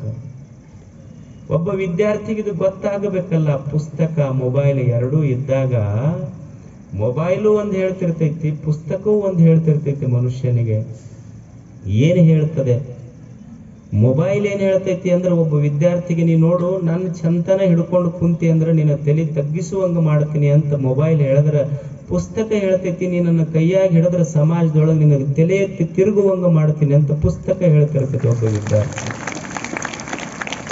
ಇದು ಗೊತ್ತಿದ್ರು ಸಹಿತ ಮನಸ್ಸು ಯಾಕೆ ಆ ಕಡೆ ಹರಿತದೆ ಹೇಳಿ? ಒಂದು ಸಣ್ಣ ಗುಟ್ಕಾ ಚೀಟ್, ಅದೇನು ಬಹಳ ದೊಡ್ಡದಲ್ಲ, ಒಂದು ಸಣ್ಣ ಚೀಟ್ ಇಷ್ಟು ಹಿಂಗೆ ಸುಮ್ಮನೆ ಹರಿದು ಅದನ್ನು ತಿಕ್ಕಿ ಹಾಕೊಂತ ಹುಡುಗ. ಏನು ಪೈಲ್ವಾನ್ ಕುಸ್ತಿ ಒಳಗೆ 10 ಮಂದಿಗೆ ಸೋಲಿಸಿರ್ತಾನ. 10 ಮಂದಿಗೆ ಸೋಲಿಸಿದ ಹುಡುಗಗೆ ಒಂದು ಸಣ್ಣ ಚೀಟ್ ಸೋಲಿಸಿ ಬಿಡ್ತೈತಿ. ಗೊತ್ತೈತಿಲ್ಲ ನನಗೆ, ಅದನ್ನು ಹಾಕೊಳ್ಳೋದ್ರಿಂದ ಲಿವರ್ ಸಿರೋಸಿಸ್ ಬರ್ತೈತಿ, ನನ್ನ ಕುಡಿಯುವುದರಿಂದ. ಅದ್ರ ಹೆಸರೇ ಎಷ್ಟು ಚಂದ ಇಟ್ಟಾರ, ಏನಂತಾರ ಅದಕ್ಕೆ? ಗುಟ್ಕಾ ಅಂತಾರಲ್ಲ. ಅದ್ರ ಹೆಸರು ಅಷ್ಟು ಚಂದ ಇಟ್ಟಾರ ಅವ್ರು. ನೀ ಸ್ವಲ್ಪ ಗುಟುಕ್ ತಗೊಂಡ್ರು ಒಂದ್ ದಿವ್ಸ ಗೊಟ್ಟಕ್ಕ ಅಂತೀನಿ, ಅದಕ್ಕೆ ಗುಟಕ ಅಂತಾರ ಅವ್ರು. ಮತ್ತೆ ಗೊಟ್ಟಕ್ಕೆ ಕನಿಷ್ಠ ನಿನ್ನ ಗೂಟಕ್ಕ ಬಡಿಸ್ತೈತ. ಗೊತ್ತೈತಲ್ಲ ಅದನ್ನ ಹಾಕೊಂಡ್ರೆ ನನಗೆ ಕ್ಯಾನ್ಸರ್ ಬರ್ತೈತಿ. ಆದ್ರೂ ಮನುಷ್ಯ ಬಿಡುವಲ್ಲಲ್ಲ. ನಾನು ಸಾಯಂಕಾಲ ಆದ ಕೂಡಲೇ ಎಲ್ಲೋ ಸರಾಯಿ ಅಂಗಡಿ ಕಡೆ ನನ್ನ ಕಾಲು ಹೆಜ್ಜೆ ಹಾಕ್ತೈತಿ. ನನಗೆ ಗೊತ್ತೈತಿಲ್ಲ ನಾ ಕುಡಿಯುವುದು ಕಲ್ತಿಂದ ನನ್ನ ದೇಹದ ಆರೋಗ್ಯ ಕೆಟ್ಟಿತು. ನಾನು ಓಣಿಯೊಳಗೆ ಅಡ್ಡಾಡಿದ್ರೆ ನನ್ನ ಮಕ್ಕಳಿಗೆಲ್ಲ ಅವ್ರ ಸ್ನೇಹಿತರು ಹೇಳ್ತಿರ್ತಾರ, ಟೀಸ್ ಮಾಡ್ತಿರ್ತಾರೆ, ಇವ ಕುಡುಕನ ಮಗ ಬಂದ್ ನೋಡು, ಇವ್ರಪ್ಪ ಕುಡುಕದಾನ, ಇವ್ರಪ್ಪ ಕುಡ್ದು ಮನಿ ಹಾಳು ಮಾಡ್ಯಾನ, ಇವ್ರಪ್ಪ ಕುಡ್ದು ಹೊಲ ಹಾಳು ಮಾಡ್ಯಾನ, ಇವ ಕುಡುಕನ ಮಗ ಬಂದ ಅಂತ ತಿಳ್ಕೊಂಡು ನನ್ನ ಮಗನಿಗೆ ಇಡೀ ಊರನ ಜನ ಅವನ ಸ್ನೇಹಿತರು ಅಂತಾರಲ್ಲ. ಇದು ಗೊತ್ತಿದ್ರು ನಾ ಕುಡಿತೀನಲ್ಲ. ಯಾಕ? ನನ್ನ ಮಗನ ಭವಿಷ್ಯ ಕಟ್ಟಲಿಲ್ಲ, ನನ್ನ ಕೈ ಹಿಡಿದ ಹೆಂಡತಿಯ ಭವಿಷ್ಯ ಕಟ್ಟಲಿಲ್ಲ. ಇದು ತಪ್ಪಂತ ಗೊತ್ತಿದ್ರು ಮನಸ್ಸು ಮತ್ತೆ ಕುಡಿಲಿಕ್ಕೆ ಪ್ರಯತ್ನ ಮಾಡಬೇಕಲ್ಲ. ಯಾಕೆ ಹೇಳಿ ಗುರುಗಳೇ? ಅಥಕ್ಕೇನ ಪ್ರಯುಕ್ತೋ ಎಂ. ಯಾಕೆ ಗುರುಗಳೇ ಇದು ಕೆಟ್ಟಂತ ನನಗೆ ಗೊತ್ತಿದ್ರು ಮನಸ್ಸು ಹಿಂಗೆ ಯಾಕೆ ಮಾಡಾಕತ್ತೈತಿ? ಈಗ ಒಂದು ಕುಟುಂಬ ಇರ್ತೈತಿ. ಕುಟುಂಬದೊಳಗ ಹೆಂಡತಿ ಆದವಳು ಹೇಳ್ತಿರ್ತಾಳ ಗಂಡನಿಗೆ ಏನ್ ಹೇಳ್ತಾಳ ಅಂದ್ರೆ, ನೀನು ನಿನ್ನ ತಂದೆ ತಾಯಿಯಿಂದ ಹೊರಗೆ ಬಂದು ಬೇರೆ ಮನಿ ಮಾಡಿದ್ರಷ್ಟ ನಾನೇನು ಕೂಡಿರೋದು. ಆ ಹೆಣ್ಮಗಳಿಗೆ ಗೊತ್ತೈತಿಲ್ಲ, ತಾನು ತವ್ರ ಮನೆಯಿಂದ ಗಂಡನ ಮನೆಗೆ ಬರುವಾಗ ತಂದೆ ತಾಯಿಯನ್ನ ಬಿಟ್ಟು ಅಗಲಿ ಬದುಕುವ ದುಃಖ ಎಷ್ಟಂತ ತನಗೆ ಗೊತ್ತಿದ್ರು ತನ್ನ ಗಂಡನಿಗೆ ನಿನ್ನ ತಂದೆ ತಾಯಿಯನ್ನು ಬಿಟ್ಟು ಹೊರಗೆ ಬಂದಿದ್ರ ನಾನು ನಿನ್ನ ಜೊತೆ ಇರ್ತೀನಿ ಅಂತ ಅದು ಸತ್ಯ ಗೊತ್ತಿದ್ರು, ತಂದೆ ತಾಯಿಯನ್ನು ಅಗಲುವ ದುಃಖ ಗೊತ್ತಿದ್ರು, ಇದು ತಪ್ಪಂತ ಗೊತ್ತಿದ್ರು ಮತ್ತೆ ತಂದೆ ತಾಯಿಯನ್ನು ಅಗಲಿಸ್ಬೇಕಂತೈತಲ್ಲ ಈ ಮನಸ್ಸ. ಗುರುವೇ ಅಥಕ್ಕೇನ ಪ್ರಯುಕ್ತೋ. ಯಾಕೆ ಮನಸ್ಸು ಹಿಂಗ ಕೆಟ್ಟದ್ದಕ್ಕೆ ಪ್ರಯತ್ನ ಮಾಡ್ತೈತಿ? ನಾವು ಕಟ್ಟಿಯೊಳಗೆ ಕುಂತೀವಿ, ಇನ್ನೊಬ್ಬರ ಬಗ್ಗೆ ಮಾತಾಡಬಾರ್ದಂತೀವಿ, ಇನ್ನೊಬ್ಬರ ಕೆಟ್ಟ ವಿಚಾರ ಕೇಳಬಾರ್ದಂತೀವಿ. ಆದರೂ ಸಹಿತ ಕಿವಿ ಕೊಟ್ಟ ಮನಸ್ಸು ಆ ಕಡೆ ಹೋಗ್ತೈತಿ, ಕೆಟ್ಟದ್ರ ಕಡೆ ಮನಸ್ಸು ಹೋಗ್ತೈತಲ್ಲ ಗುರುವೇ. ಯಾಕಿದು? ಈಗ ನೀವು ನೋಡಿ, ನಿಮ್ಮ ಮದುವೆಗೆ, ನಿಮ್ಮ ಹುಟ್ಟು ಹಬ್ಬಕ್ಕೆ ಒಂದು ವೆಡ್ಡಿಂಗ್ ಇನ್ವಿಟೇಷನ್ ಕೊಟ್ಟಿರ್ತೀರಿ. ನಿಮ್ಮ ಮದುವೆಗೆ ಒಂದು ವೆಡ್ಡಿಂಗ್ ಇನ್ವಿಟೇಷನ್ ಕೊಟ್ಟಿರ್ತೀರಿ. ನೀವು ಊರಾಗ ಒಂದು 2,000 ಹಂಚಿ ಏನೋ ಒಬ್ರಿಗಿಬ್ರಿಗೆ ಮರೆತು ಬಿಟ್ಟಿರ್ತೀರಿ. ನೆನಪಾರಿ ಬಿಡ್ಬೇಕಂತಲ್ಲ, ಮರೆತು ಹೋಗಿರ್ತೈತೆ ಅಷ್ಟೇ. ಯಾರಿಗೋ ಬಿಟ್ಟಾಗ ಅವ ಅಂತಿರ್ತಾನೆ, ಲಗ್ನಕ್ಕೆ ಹೋಗೋರು ಕೇಳ್ತಿರ್ತಾರೆ ಅವನಿಗೆ, ಅಲ್ಲ ಲಗ್ನಕ್ಕೆ ಹೊಂಟೀವಿ ನೀವು ಬರೋದಿಲ್ಲೇನು ಅಂತಿರ್ತಾರೆ. ಅವಾಗ ಅವ ಲಗ್ನ ಪತ್ರ ಕೊಡ್ಲಾರ್ದವ ಅಂತಿರ್ತಾನೆ, ನಾ ಯಾಕೆ ಬರಕ್ಕೆ ಹೋಗ್ಲಿ, ನನಗೇನು ಹೇಳ್ಯಾರನವ್ರು, ನನಗೇನು ಕರೆದಾರನವ್ರು, ನನಗೆ ಕರೀಲಾರ್ದಲ್ಲಿ ನಾ ಹೋಗೋದಿಲ್ಲ. ನಮಗೇನು ಮನ್ಯಾಗೇನು ನೀವು ಶಬ್ದ ಅನ್ನೋದಿಲ್ಲ ಏನಂತೀರ? ಅದಕ್ಕೆ ನಮಗೇನು ಕಡಿಮೆಗೈತೇನ? ಅಷ್ಟು ನಾವೇನು ಅನ್ನಕ್ಕೆ ಗತಿ ಇಲ್ಲಾರ್ದವ್ ಅನ್ನೋದಿವೇನು? ಏನು ಅವ್ನು ಲಗ್ನಕ್ಕೆ ಹೋಗೇನೆ ಉಣ್ಬೇಕಂತೈತೇನು? ನಾವು ಕರೀಲಾರ್ದಲ್ಲಿ ಅಲ್ಲಿ ಹೆಜ್ಜೆ ಇಡೋದಿಲ್ಲ. ಅವನು ನಾ ಅಲ್ಲ, ನಂದು ಹೋಗೋದಿಲ್ಲ ಅಂತೀರಿಲ್ಲ, ನೀವು ಆ ಶಬ್ದ ಬಳಸ್ತೀರಿಲ್ಲ. ನಾನು ಹೋಗೋದಲ್ಲ, ಕರೀಲಾರ್ದಲ್ಲಿ ನನ್ನ ಪಾದರಕ್ಷಣೆ ಹೋಗೋದಿಲ್ಲ ಅಲ್ಲಿಗೆ ಅಂತಿರ್ತೀರಿ ನೀವು. ಇಷ್ಟು ಮದುವೆಗೆ ಪಾಪವ ಮರೆತು ಬಿಟ್ಟಾನ, ಕರೆದಿಲ್ಲ, ಸರಿ ಆಯ್ತು. ಅಲ್ಲಿ ಕರೀಲಾರ್ದಲ್ಲಿ ನೀವು ಹೋಗೋದಿಲ್ಲ, ನಿಮ್ಮ ಪಾದರಕ್ಷಣೆ ಹೋಗೋದಿಲ್ಲ, ಸರಿ. ಅವತ್ತು ಸಾಯಂಕಾಲ ನಿಮ್ಮ ಓಣಿ ಸರ್ಕಲ್ನೊಳಗೆ ಒಂದು ದೊಡ್ಡ ಜಗಳ ನಡೀತು. ಹೋಗಿ ಕೈ ಕಟ್ಕೊಂಡು ನಿಂತ ನಾನು, ನಿನಗೇನು ಇನ್ವಿಟೇಷನ್ ಕೊಟ್ಟಿದ್ರ, ನಾವು ಸರ್ಕಲ್ನೊಳಗೆ ಜಗಳ ಆಡ್ತೀವಿ ಬರ್ರಿ ಅಂತೇಳಿ. ಹೋಗಿ ಕೈ ಕಟ್ಕೊಂಡು ನಿಂತಾನ. ಎದಕ್ಕೆ ನಿಂತಾನ ಅಂದ್ರೆ ಏನು ಬಿಡ್ಸಾವಲ್ಲ, ಅಕಸ್ಮಾತ್ ಜಲ್ದಿ ಮುಗಿದಿದ್ರಿ ಇನ್ನೊಂದು ಸ್ವಲ್ಪ ಆಡಿದ್ರೆ ಬೇಷಿತ್ತು. ಪೊಲೀಸ್ ಸ್ಟೇಷನ್ಗೆ ಸಾಯಿಬ್ರ ಹತ್ರ ಹೋಗೋ ಮಟ್ಟ ಆಗಿದ್ರೆ ಮಜಾ ಬರ್ತಿತ್ತು. ಅಂದ್ರ ಇದು ಗೊತ್ತೈತಿ, ಪಾಪ ಏನೋ ಮರೆತು ಬಿಟ್ಟಾನ, ಹೋಗ್ಬೇಕಂತ ಇದು ತಪ್ಪಂತ ಗೊತ್ತಿದ್ರು, ಜಗಳ ಆಡಲ್ಲಿ ಹೋಗಬಾರ್ದಂತ ಗೊತ್ತಿದ್ರು ಮನಸ್ಸ ಆ ಕಡೆ ಹೋಗ್ತದಲ್ಲ ಗುರುಗಳೇ. ಯಾಕ? ಅಥಕ್ಕೇನ ಪ್ರಯುಕ್ತೋ ಎಂ ಪಾಪಂ ಚರತಿ ಪೂರುಷಃ. ಎಷ್ಟು ಶಿಷ್ಯನ ಪ್ರಶ್ನೆ ಇದು. ಮನಸ್ಸು ಅಷ್ಟು ಅದ್ಭುತ ಐತಿ ಖರೆ. ಗುರುಗಳೇ ನೀವು ನನಗೆ ಹೇಳಿ, ಈ ಮನಸ್ಸು ನಾನು ಒಳ್ಳೆಯದನ್ನು ಎಷ್ಟು ಮಾಡಬೇಕಂದ್ರೂ ಸಹಿತ ಕೆಟ್ಟದ್ದನ್ನು ಮುದ್ದಾ ಮಾಡ್ಸಕತ್ತೈತಲ್ಲ, ಯಾಕೆ ಹಿಂಗೆ ಮಾಡಿಸ್ತೈತಿ ಅಂತ ಶಿಷ್ಯ ಪ್ರಶ್ನೆ ಕೇಳ್ತಾನೆ ಗುರುಗಳಿಗೆ. ಗುರು ಅಂತಾನ, ಇದು ಮನಸ್ಸಿನ ಸ್ವಭಾವ ಹಂಗು. ಈ ಮನಸ್ಸು ಹಿಂಗೆ ಯಾಕಾಗೈತಿ ಅಂದ್ರ, ನೀವು ನೋಡಿ, ಈಗ ಹೊಲದೊಳಗ ಶೇಂಗಾ ಬಿತ್ತೀರಿ. ಶೇಂಗಾ ಬಿತ್ತುವಾಗ ಹೆಂಗ್ ಬಿತ್ತೀರಿ? ಸೊಪ್ಪಿ ತೆಗೆದು ಬಿತ್ತೀರಿ, ಸೊಟ್ಟಿ ಸುಲಿದು ಶೇಂಗಾ ಬಿತ್ತೀರಿ. ಆದ್ರೆ ಶೇಂಗಾ ಬೀಜ ಬೆಳಿ ಬಂದಾಗ ಮತ್ತೆ ಸೊಟ್ಟಿ ತಗೊಂಡ ಬಂದೈತ. ತೆಗೆದಿದ್ದು ಬಿತ್ತಿ ಸೊಟ್ಟಿ ತೆಗೆದು ಬೀಜ ಬಿತ್ತೀವಿ, ಮತ್ತೆ ಬರಾಗ ಸೊಟ್ಟಿ ತಗೊಂಡ ಹುಟ್ಟೈತಿ. ಮತ್ತು ಸೊಟ್ಟಿ ಎಲ್ಲಿರ್ತದು? ಬಿತ್ತುವಾಗ ನೀವು ಸೊಟ್ಟಿ ತೆಗೆದು ಬೀಜ ಬಿತ್ತಿರೋ ಇಲ್ಲ ಭೂಮಿಯಾಗ, ಮತ್ತು ಸೊಟ್ಟಿ ಎಲ್ಲಿಂದ ಬಂತದು? ಸೊಟ್ಟಿ ಎಲ್ಲಿತ್ತು ಅಂದ್ರೆ ಸೊಟ್ಟಿ ಬಿತ್ತಿಲ್ಲ, ಸೊಟ್ಟಿ ತೆಗೆದು ಬೀಜ ಬಿತ್ತಿದ್ರು ಬೀಜ ಬರುವಾಗ ಹೊಳ್ಳಿ ಹುಟ್ಟದಾಗ ಸೊಟ್ಟಿ ತಗೊಂಡ ಹುಟ್ಟೈತಿ. ಸೊಟ್ಟಿ ಎಲ್ಲಿ ಅಡಗಿತ್ತು ಅಂದ್ರೆ ಆ ಬೀಜದೊಳಗನ ಅಡಗಿತ್ತದು. ಬೀಜದೊಳಗಿನ ಸಂಸ್ಕಾರವೇ ಸೊಟ್ಟಿಯಾಗಿ ಹೊರಗೆ ಬಂದಿತ್ತು. ಹಂಗ ಮನುಷ್ಯನೇ ನಿಂದು 1, 2, 3 ಜನ್ಮಗಳಲ್ಲ, ಜನ್ಮ ಜನ್ಮಗಳಲ್ಲಿ ಮಾಡಿದ ನನ್ನ ಕೆಟ್ಟ ಕಾರ್ಯಗಳ ಸಂಸ್ಕಾರ ನನ್ನ ಮನಸ್ಸಿನೊಳಗೆ ಐತಲ್ಲ, ಅದು ಈ ಜನ್ಮದೊಳಗೆ ಕೆಟ್ಟದ್ದಾಗಿ ಸೊಟ್ಟಿ ಬಂದಂಗೆ ಹೊರಗೆ ಬರಕತ್ತೈತಿ, ಅದು ಪರಿಣಾಮ ಮಾಡಾಕತ್ತೈತಿ ಅಷ್ಟು. ಅವಾಗ ಶಿಷ್ಯ ಅಂದ, ಆಯ್ತ್ರಿ ಗುರುಗಳೇ, ಇದು ಏನು ಬಂದೈತಿ, ಸೊಟ್ಟಿ ಬಂದಂಗೆ ಬಂದೈತಿ, ಕೆಟ್ಟದ್ದು ನೋಡ್ತೈತಿ, ಕೆಟ್ಟದ್ದು ಮಾಡಾಕ ಪ್ರಯತ್ನ ಮಾಡಾಕತ್ತೈತಿ, ಖರೆ ಇದರಿಂದ ಹೊರಗೆ ಹೋಗೋದು ಹೆಂಗಿದು? ಅದಕ್ಕೆ ಗುರು ಒಂದು ಸುಂದರ ಉಪಮೆ ಕೊಡ್ತಾನೆ, ಅಭ್ಯಾಸ ವೈರಾಗ್ಯಾಭ್ಯಾಸ. ಇದನ್ನ ಏನು ಮಾಡೋದು ಅಂದ್ರೆ ಪ್ರಯತ್ನ ಮಾಡೋದಷ್ಟೇ. ಈ ಮನಸ್ಸು ಒಳ್ಳೆಯದ್ರ ಕಡೆ ಹೋಗಬೇಕಾದ್ರೆ ಏನು ಮಾಡಬೇಕು ಅಂದ್ರೆ, ಇದು ಮನಸ್ಸಿನ ಗುಣಧರ್ಮ ಏನು ಅಂದ್ರೆ, ಮನಸ್ಸಿನ ಸ್ವಭಾವವೇ ಕೆಟ್ಟದ್ರ ಕಡೆ ಹರಿಯುವುದಿದೆ. ನಾವು ಯಾ ಕಡೆ ಕಣ್ಣು ಕೆಟ್ಟದ್ರ ಕಡೆ ನೋಡಿ, ಕಿವಿ ಕೆಟ್ಟದ್ರ ಕಡೆ ಕೇಳಿ, ನಾಲಿಗೆ ಕೆಟ್ಟದ್ದನ್ನು ರುಚಿಸಿ, ಅದರ ಸ್ವಭಾವ ಹಂಗಾಗೈತಿ. ಅಂದ್ರೆ ಪ್ರತಿಯೊಂದು ಜೀವ ಮೆದುಳಿನಲ್ಲಿರುವಂಥ ನ್ಯೂರಾನ್ಸ್ ಏನಾಗಕತ್ತಾವ ಅಂದ್ರೆ ಅದರ ಕಡೆನೆ, ಕೆಟ್ಟದ್ರ ಕಡೆನೆ ಹೋಗಾಕತ್ತಾವ. ಮನುಷ್ಯ ಮಾಡಬೇಕಾಗಿದ್ದೇನು ಅಂದ್ರೆ, ಈಗ ನೀವು ತಾಯಂದಿರಿರ್ತೀರಿ, ಮನ್ಯಾಗ ಸಾಂಬಾರು ಮಾಡ್ತೀರಿ, ಸಾರು ಮಾಡ್ತೀರಿ. ಸಾರು ಮಾಡು ಬಗೋಣಿಯೊಳಗ ನೀವು ಚಹಾ ಮಾಡ್ರಿ, ಒಂದ್ ದಿವ್ಸ ಹೆಂಗಿರ್ತೈತಿ? ಸಾಂಬಾರು ಮಾಡು ಬಗೋಣಿಯೊಳಗೆ ನೀವು ಚಹಾ ಮಾಡಿದ್ರಿ ಅಂದ್ರೆ ಚಹಾ ಖಾರ ಖಾರ ಹತ್ತೈತಿ, ಹೌದಲ್ಲ? ಕುಡಿದ್ರಲ್ಲಿ ನಿಮ್ಗೆ ಅನುಭವ ಐತಿಲ್ಲ? ಚಹಾ ಮಾಡು ಬಗೋಣಿಯೊಳಗೆ ನೀವು ಸಾಂಬಾರು ಮಾಡು ಬಗೋಣಿಯೊಳಗೆ ಚಹಾ ಮಾಡಿದ್ರಿ ಅಂದ್ರ ಖಾರ ಖಾರ ಹತ್ತೈತಿ. ಅದಕ್ಕೆ ಏನು ಮಾಡಬೇಕು ಅಂದ್ರೆ, ಚಹಾ ಖಾರ ಖಾರ ಹತ್ತಬಾರ್ದು ಅಂದ್ರೆ ಸಾಂಬಾರು ಮಾಡು ಬಗೋಣಿಯೊಳಗೆ ಸಾಂಬಾರು ಮಾಡೋದು ಬಿಡಬೇಕು. ಹಂಗ ಚಹಾ ಮಾಡ್ಕೋಂತಾನೆ ಹೋಗೋದನ್ನ 15 ದಿವಸ 20 ದಿವಸ 1 ತಿಂಗಳಾದ ಮೇಲೆ ಅವಾಗ ಅದು ಖಾರ ಹತ್ತುದಿಲ್ಲ, ಅದು ಸಿಹಿ ಹತ್ತೈತೆ. ಹಂಗ ನಮ್ಮ ಮನಸ್ಸಂದ್ರ ಇದು ಒಂದು ಖಾರಬ್ಯಾಳಿ ಮಾಡಿದ ಬಗೋಣಿ ಇದ್ದಂಗೆ. ಇದು ಹಂಗ ಹಿಂದಿನ ಸಂಸ್ಕಾರಗಳಿಂದ ಕೆಟ್ಟದ್ದು ಸ್ವಲ್ಪ ಖಾರ ಖಾರ ಹತ್ತುದ. ಇದು ಚಲೋ ಮಧುರ ಸ್ವಚ್ಛ ಆಗಬೇಕಂದ್ರೆ ಚಲೋ ಸಿಹಿ ಸಿಹಿ ಸಿಹಿ ಮಾತುಗಳನ್ನು ಕೇಳ್ತಾ ಹೋಗಬೇಕು. ಒಂದು ದಿವಸ ಖಾರದಿಂದ ಬಿಡುಗಡೆ ಆಗ್ತೈತಿ, ಮನಸ್ಸು ಅಷ್ಟು ಮಧುರ ಆಗ್ತೈತಿ. ಇದು ಸಂಸ್ಕಾರ ಅಂತ ಕರೀತಾರೆ. ಇದು ಸಂಸ್ಕಾರ ಕೊಟ್ಟುಕೊಂತ ಹೋಗೋದಷ್ಟೇ. ಮನಸ್ಸಿಗೆ ಒಳ್ಳೆಯ ಸಂಸ್ಕಾರಗಳನ್ನು ಕೊಡೋದು, ಇದನ್ನೇ ಸಂಸ್ಕಾರ ಅಂತಾರೆ. ಇದು ನಾವು ಮನಸ್ಸಿಗೆ ಒಳ್ಳೆಯ ಸಂಸ್ಕಾರಗಳನ್ನು ಕೊಡ್ತಾ ಹೋಗದ್ರ ನಮ್ಮ ಮೆದುಳಿನೊಳಗೆ ಇರುವಂಥ ನ್ಯೂರಾನ್ಸ್ ಏನದವಲ್ಲ ಆಟೋ ಪೈಲಟ್ ಆಗಿಬಿಡ್ತಾವ. ಅವು ತಾವೇ ಸ್ವತಃ ಒಳ್ಳೆಯದ್ರ ಕಡೆ ಹೆಜ್ಜೆ ಹಾಕ್ಲಿಕ್ಕೆ ಶುರು ಮಾಡುತ್ತಾವ. ನಾವೇನು ಮಕ್ಕಳಿಗೆ ಸಂಸ್ಕಾರ ಕೊಡ್ತೀವಿ, ನಾವು ನಮ್ಮ ಮನಸ್ಸಿಗೆ ಏನು ಸಂಸ್ಕಾರ ಕೊಡ್ತೀವಿ, ಆ ಸಂಸ್ಕಾರವೇ ನಮ್ಮ ಬದುಕಾಗ್ತೈತೆ ಅಷ್ಟೆ. ಸಂಸ್ಕಾರವೇ ಸಂಪತ್ತಾಗ್ತೈತಿ. ಅದಕ್ಕೆ ಈ ಮನಸ್ಸಿಗೆ ಒಳ್ಳೆಯ ಸಂಸ್ಕಾರಗಳನ್ನು ಕೊಡಬೇಕನ್ನೋದು. ಒಂದು ಹುಡುಗನಿಗೆ ಅವನಿಗೆ ಏನು ಅಭ್ಯಾಸ ಇತ್ತು ಅಂದ್ರೆ, ಈ ಹಲ್ಲು ಕಡಿತಿತ್ತಂತ, ಈ ಉಗುರು ಕಡಿತಿತ್ತು. ಉಗುರು ಕಡಿಯುವ ಅಭ್ಯಾಸ ಇತ್ತು, ಬರೇ ಉಗುರು ಕಡಿತಿತ್ತು, ಕೈಯಾಗಿನ ಉಗುರು ಕಡಿತಿತ್ತು. ಕೈಯಾಗಿನ ಉಗುರು ಕಡಿತಿತ್ತಲ್ಲ, ಅವ್ರ ತಾಯಿಗೆ ಬಹಳ ಬೇಸರ ಆದ ಕೂಡಲೇ ಆ ಊರಿಗೆ ಒಂದು ದಿವಸ ಯೋಗಾಸನ ಮಾಡೋ ಗುರುಗಳು ಬಂದಿದ್ರಂತ, ಯೋಗಾಸನ ಕಲಿಸೋರು.